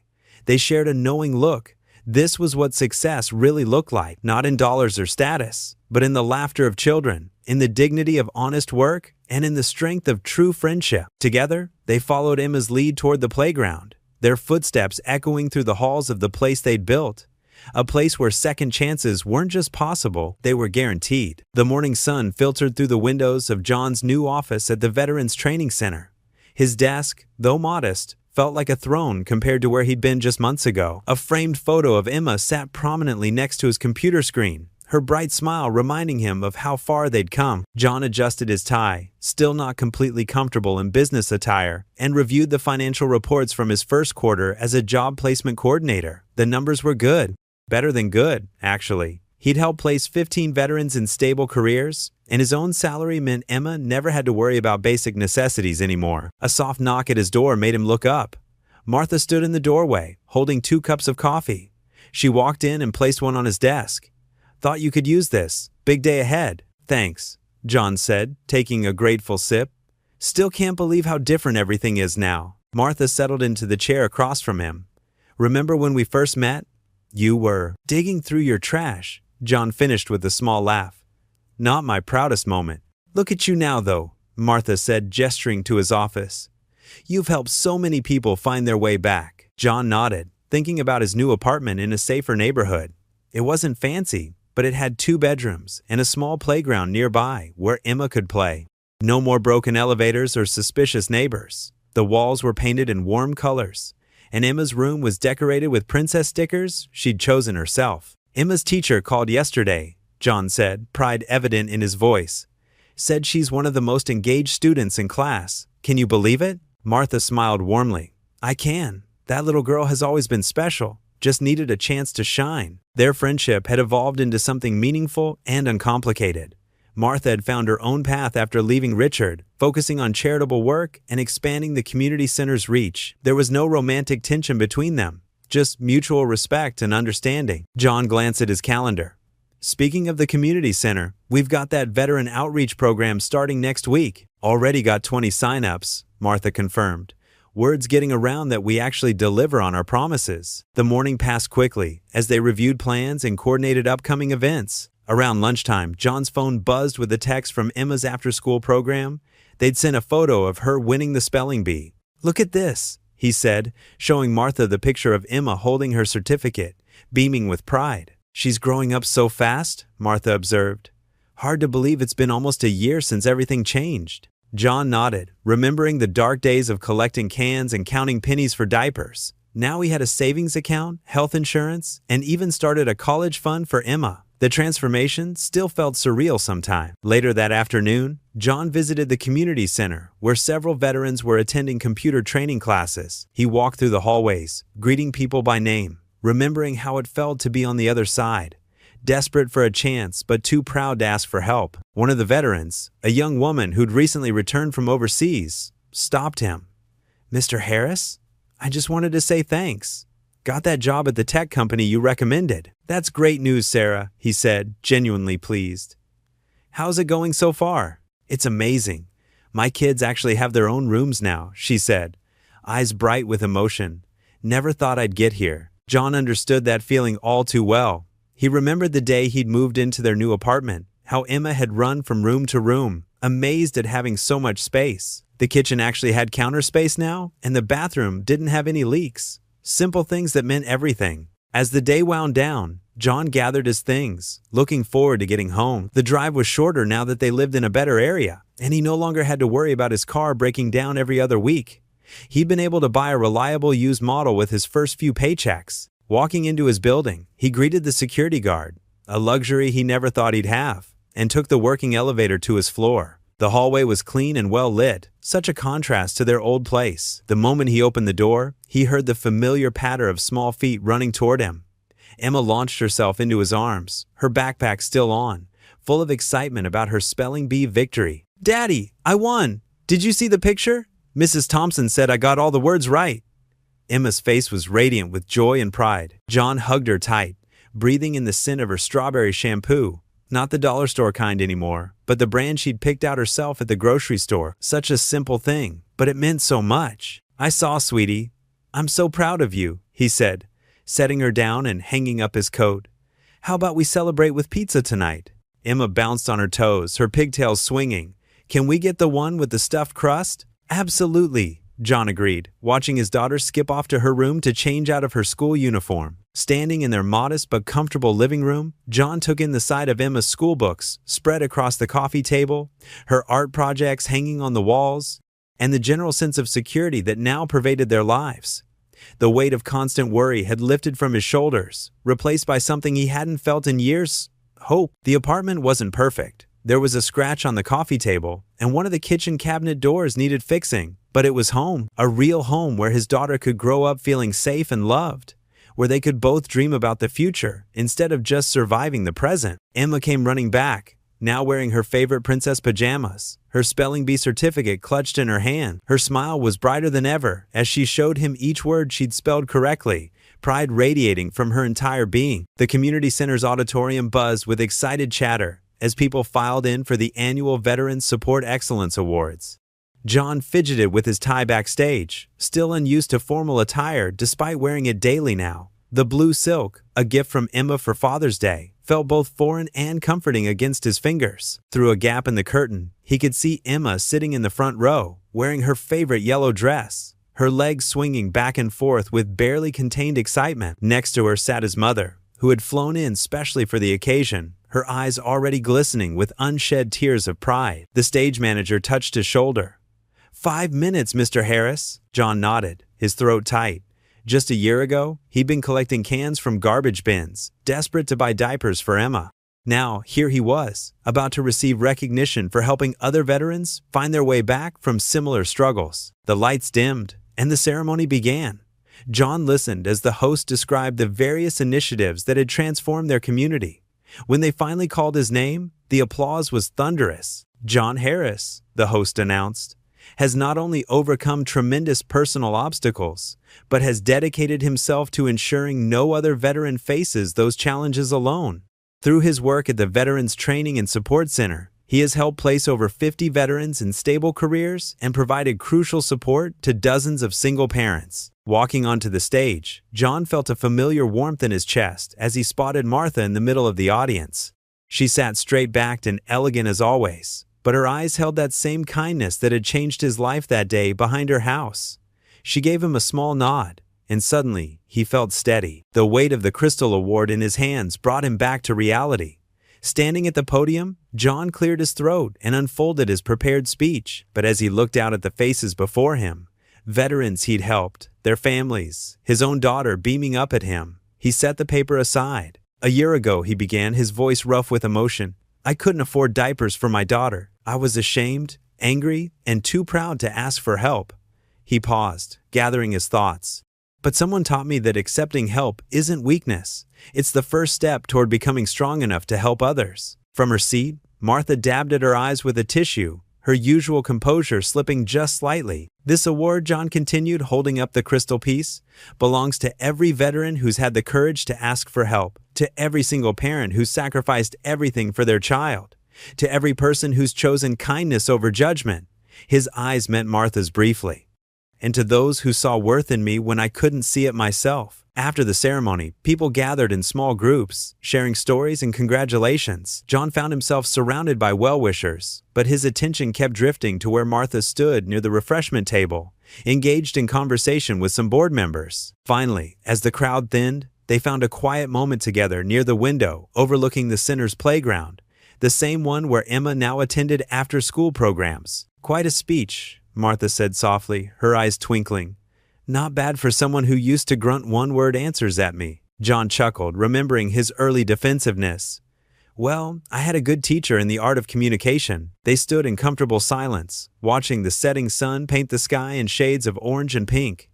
The Crystal Award caught the light, sending tiny rainbows dancing across the wall. "You know," Martha said, "when I first started the diaper company, I thought success meant profit margins and market share." She shook her head slightly. "I never imagined true success would look like this, like seeing someone rise above their circumstances and bring others along with them." John turned the award in his hands, studying its facets. "Sometimes I still can't believe how different things are now. Emma asked me the other day if we were rich." He smiled at the memory. "I told her we were rich in all the ways that matter." Martha's eyes softened. "She's become quite the philosopher, hasn't she? Yesterday she told me that kindness is like a boomerang. It always comes back to you." "She gets that from hanging around you too much," John said, but his tone was warm with gratitude. They could see Emma through the window now, playing with other children on the swings. Her laughter carried faintly through the glass, a sound that still had the power to heal something deep in John's soul. "Look at them," Martha murmured, watching the children. "They don't see differences in class or status. They just see friends." John nodded, thinking of how far they'd all come. "Sometimes it takes a child to show us what really matters." The last rays of sunlight caught the award's edges, sending one final burst of rainbow light across the room. Tomorrow would bring new challenges, new veterans needing help, new battles to fight. But for now, in this moment, John felt the simple peace of knowing he was exactly where he was meant to be. John stood at his kitchen counter, carefully arranging 3 plates of spaghetti and meatballs. The aroma of garlic bread wafted through their new apartment, Nothing fancy, but clean, safe, and filled with the warmth of home. Through the window, the setting sun painted the sky in soft oranges and pinks. "Emma, sweetheart, dinner's ready," he called out. Emma bounced into the kitchen, her pigtails swinging. At 4 years old now, she was growing so fast. "Did you make the sauce the way I like it, Daddy? Extra tomatoes, just for you." John smiled, ruffling her hair. "And guess what? Aunt Martha's coming over for dinner." Emma's face lit up. "Really? Can I show her my new drawing?" "Of course you can, Princess." John checked his watch. Martha would be here any minute. It still amazed him how naturally their friendship had evolved, how seamlessly she'd become part of their little family. The doorbell chimed, and Emma raced to answer it. John followed close behind, making sure to check through the peephole first. Old habits die hard. Martha stood there, holding a small paper bag. "I brought dessert," she announced, stepping inside. She was dressed casually in jeans and a sweater, her usual business attire abandoned for the evening. "Aunt Martha, look what I drew today." Emma tugged at Martha's sleeve, practically dragging her to the refrigerator where her latest masterpiece hung proudly. "Oh my goodness, is that all of us at the park?" Martha knelt down to Emma's level, studying the crayon drawing with genuine interest. "You're quite the artist, Emma." John watched them interact, a warm feeling spreading through his chest. The sight of Emma so comfortable with Martha, and Martha's natural way with his daughter, it felt right. During dinner, Emma chatted about her day at preschool, her fork occasionally missing her mouth as she gestured enthusiastically about the class pet hamster. John and Martha exchanged amused glances over their plates. After Emma had eaten her fill and run off to play with her toys, John and Martha lingered at the table, their conversation turning more serious. "The community center's really taking off," Martha said, twirling the last bit of spaghetti on her fork. "We've helped 15 single fathers find stable jobs this month alone." John nodded, pride swelling in his chest. "And the mentorship program is working better than we hoped. Having veterans help other veterans, it just makes sense." "You know," Martha said thoughtfully, "I never imagined my life would take this turn. Running a diaper company seemed like enough, but this." She gestured around her. "This feels real. It matters." "You changed my life," John said quietly, "and now we're changing others." Martha's eyes softened. "We changed each other's lives, John. You showed me what real strength looks like, what family looks like." They fell into a comfortable silence, broken only by Emma's distant humming from her bedroom. "Speaking of family," Martha said, "I've been thinking about expanding our programs. Maybe adding some housing assistance, helping fathers get better apartments like you did." John leaned forward, interested. "That could make a huge difference. The hardest part for me was always providing a safe home for Emma." "Daddy," Emma called from the living room, "can we go sit on the porch? The stars are coming out." John checked his watch. "Just for a little while, sweetie. It's almost bedtime." The three of them made their way to the small balcony. It wasn't much, but it offered a clear view of the night sky. Emma settled between them on the wooden bench. John had restored himself. "Look, Daddy, that one's really bright." Emma pointed upward. "That's Venus," Martha explained. "It's actually a planet, not a star." John wrapped an arm around Emma's shoulders, feeling her snuggle closer in the cool evening air. Martha sat on Emma's other side, and together they watched the stars emerge one by one. The moment felt perfect, peaceful in a way John hadn't experienced in years. He looked at Emma, content and secure between them, then at Martha, who had become such an essential part of their lives. This was what family felt like. Not just blood relations, but people who chose to stand by you, who helped you become better, who shared your joys and sorrows. Emma pointed out more stars, making up stories about each one. Martha listened intently, adding her own imaginative details to Emma's tales. John remained quiet, taking in the scene, letting the gratitude wash over him. Here, on this simple porch, under the vast expanse of stars, John felt complete. He had a good job, a safe home, and most importantly, he had people who cared about him, people he cared about in return. His daughter was happy and thriving, and Martha's friendship had brought a dimension to their lives he hadn't known they were missing. "Time for bed, sweetheart," John said when Emma's stories began to slow and her eyelids grew heavy. "Just 5 more minutes?" she pleaded, but her yawn gave her away. "Tell you what," Martha said, "if it's okay with your dad, I'll come read you a story." Emma looked at John hopefully. He nodded, and she broke into a sleepy smile. As Martha led Emma inside to get ready for bed, John remained on the porch for a moment longer. The stars continued their silent vigil overhead, witnesses to how far he'd come from those desperate days of searching through trash for cans. He wasn't just surviving anymore, he was living, truly living, and helping others do the same. He heard Emma's delighted giggle from inside, followed by Martha's warm laugh, and smiled.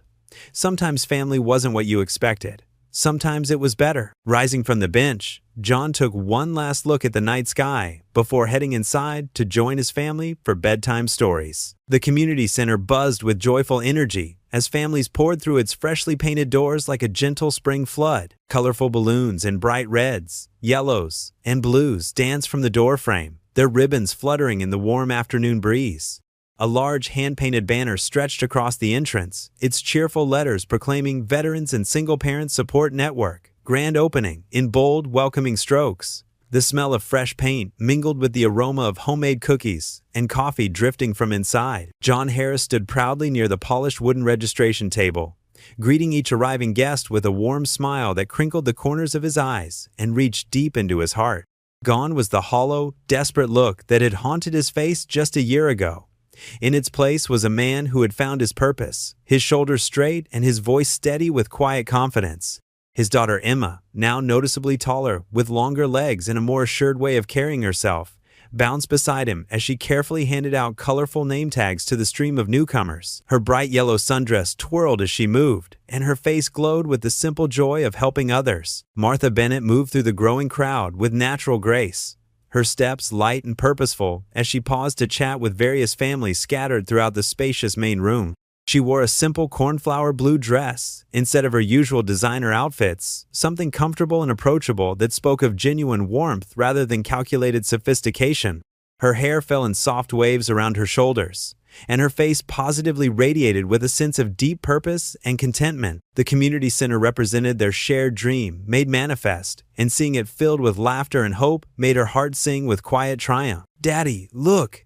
Emma's excited voice cut through the gentle hum of conversation as she tugged insistently at John's navy blue sleeve. Her small finger pointed toward the entrance, where a young girl about her own age stood hesitantly by the door, half hidden behind her father's legs. The little girl clutched a worn stuffed rabbit and peeked out shyly at the bustling room full of strangers. "Can I go say hi?" She looked scared. John's heart swelled with pride as he watched his daughter's natural compassion shine through. He nodded with an encouraging smile, his eyes misting slightly as Emma skipped across the room with determined kindness. She approached the nervous newcomers with gentle confidence, kneeling down to the little girl's eye level and offering her brightest, most welcoming smile. The transformation that followed, watching the shy child's face light up as Emma introduced herself, reminded John of all the beautiful changes this past year had brought to their lives. "We actually did it," Martha said softly, appearing at John's side like a whispered prayer answered. She handed him a clear plastic cup filled with bright red punch from the cheerfully decorated refreshment table, where volunteers in matching t-shirts served homemade treats to grateful families. Her voice carried a note of wonder, as if she still couldn't quite believe they had turned their impossible dream into this vibrant reality. John accepted the punch gratefully, the cool liquid refreshing after hours of excited conversation. His mind drifted back to those dark, desperate days when he'd prowled through neighborhood trash bins in the early morning hours, searching for recyclable cans and bottles to gather enough coins for a pack of diapers. The memory felt like looking through a window into someone else's life, painful but distant now. "Remember when you found me behind your house, digging through your garbage like some kind of..." He paused, shaking his head with a slight chuckle that held no bitterness, only amazement at how far they'd traveled. Martha's brown eyes softened with the warmth of shared memory, her expression tender and understanding. "How could I ever forget that morning? I thought you were just another person trying to take advantage of us." She touched his arm gently. "I had no idea you were exactly what I needed to find my way back to who I really was." That was the day everything changed for both of us. Together, they stood and watched as the community center continued to fill with exactly the people they'd hoped to reach. Battle-worn veterans carried toddlers on their shoulders, their faces showing the same mix of pride and struggle that John recognized in his own mirror. Single mothers clustered together near the information boards, sharing phone numbers and words of encouragement, while their children explored the bright play area. Fathers who reminded John powerfully of his former self, men with calloused hands and worried eyes, tentatively approached the resource tables, their shoulders slowly relaxing as volunteers welcomed them with genuine smiles and practical help. The small stage at the front of the room looked modest but inviting, decorated with simple white flowers and equipped with a basic sound system that would carry their voices to every corner of the space. A few folding chairs sat ready for speakers, and behind them hung a banner featuring photos of local families who had already benefited from their pilot programs. As the time for speeches approached, John felt familiar butterflies dancing in his stomach. Public speaking still made his palms sweat and his heart race, but he had learned that some messages were too important to let fear silence them. "A year ago," he began, his voice carrying clearly through the suddenly quiet room as conversations paused and faces turned toward him with expectant attention. "I couldn't afford diapers for my daughter." The words came easier now than they had during his first practice sessions, when shame had nearly choked him silent. "I was a proud veteran who'd fallen on hard times, too ashamed and stubborn to ask for help from anyone." He paused deliberately, letting his gaze sweep across the sea of understanding faces before him, faces that reflected his own story back at him. "But I learned something that changed everything. Accepting help isn't weakness or failure. It's actually the first step toward real strength and the beginning of something better." From her special spot in the front row, Emma sat cross-legged on a small cushion, beaming up at him with such pure love and pride that John felt tears prick at the corners of his eyes. Her unwavering faith in him had been his anchor through the darkest storms, and seeing her confident smile now reminded him of just how far they'd both traveled. "This center exists because someone showed me incredible kindness when I needed it most desperately. Someone saw past my pride and my mistakes to the person I could become." His voice grew stronger with each word. "Now it's our turn, all of our turns, to pass that same kindness forward to others who need it." Martha took the stage next, her movements confident and purposeful, as she adjusted the microphone and smiled warmly at the gathered crowd. As she spoke about the vital importance of community support and the transformative power of second chances, John noticed how completely the old tension had melted away from her shoulders and her voice. The crushing weight of her former life, the exhausting pressure to maintain perfect appearances, the cold and loveless marriage that had drained her spirit, the constant internal struggle between inherited wealth and genuine conscience had simply disappeared. In its place stood a woman who had discovered her true calling and embraced it with her whole heart. After the speeches concluded to enthusiastic applause, families spread throughout the center like ripples in a calm pond, naturally forming small groups and sharing stories that connected their different experiences into a beautiful tapestry of shared humanity. Children laughed and played together in the specially designed kids area, complete with soft foam blocks and colorful books, while their parents attended practical workshops on everything from job interview skills to budgeting techniques, or simply talked with others who understood their daily struggles without judgment or pity. John moved between the various groups like a gracious host, listening intently to stories that echoed his own difficult journey in countless variations. Each conversation reminded him of specific moments in his own transformation: the crushing weight of financial desperation, the slow building of tentative hope, the gradual discovery that accepting help could lead to offering it to others. A young veteran with tired eyes and calloused hands approached him near the resource table, holding the small hand of a boy who couldn't have been more than 4 years old. The child's other arm wrapped tightly around a stuffed dinosaur that had clearly seen better days. "Sir," the man said, his voice rough with barely controlled emotion and the kind of exhaustion that sleep couldn't cure, "I just wanted to say thank you for what you're doing here. I've been feeling so completely alone in this, like I was the only one struggling to figure out how to be both father and mother to my son." He gestured around the bustling room with obvious amazement. "But being here, seeing all these other families, hearing your story, it gives me real hope for the first time in months." John placed a firm, reassuring hand on the younger man's shoulder, remembering with crystal clarity his own moments of crushing desperation when he'd felt like the only person in the world facing such impossible choices. "You're not alone anymore, and you never have to be again," he said with quiet conviction, meaning every single word. "We're all in this together now, and that makes all the difference." As the evening celebration gradually wound down and the last golden rays of sunlight slanted through the tall windows, John found himself standing peacefully in the center's small but beautifully landscaped courtyard. The setting sun painted the sky in brilliant layers of orange, pink, and deep purple, creating a masterpiece that shifted and changed with each passing minute. The joyful sound of children's laughter and excited chatter drifted through the open doors like music, Mixing with the gentle evening breeze that rustled the leaves of the newly planted oak tree, they dedicated to hope and new beginnings. Emma played energetically with a growing group of children on the bright red and yellow playground equipment they'd installed just last month, her delighted giggles mixing and harmonizing with theirs in a symphony of pure childhood joy. Watching her interact so naturally with kids from different backgrounds and circumstances filled John with a deep sense of satisfaction that went far beyond simple parental pride. Martha joined him in the peaceful courtyard, both of them content to simply stand together and absorb the beautiful scene unfolding before their eyes. The soft evening air carried the scent of blooming jasmine from the garden beds that volunteers had planted around the perimeter. "You know," she said quietly, her voice filled with gentle wonder, "when I first met you digging through my garbage cans, I thought I was the one in a position to give help. I never could have imagined how much you would end up helping me find my way back to myself." John nodded slowly, understanding exactly what she meant, because their friendship had transformed both their lives in ways neither had anticipated. It had broken down seemingly insurmountable barriers of social class and stubborn pride to reveal something genuine, lasting, and infinitely precious. "Funny how life has a way of working out sometimes," he replied, his voice soft with gratitude. "When you think you're at the end of your rope, sometimes you're actually at the beginning of something better." The first stars began to appear in the gradually darkening sky, emerging one by one like tiny diamonds scattered across dark velvet, each one a small promise of hope and possibility for tomorrow. Emma suddenly broke away from her new friends and ran across the courtyard toward them, her cheeks flushed bright pink with excitement and her eyes sparkling with the pure joy of a perfect day. "Daddy, Daddy!" she exclaimed breathlessly, throwing her small arms around his waist with enthusiastic force.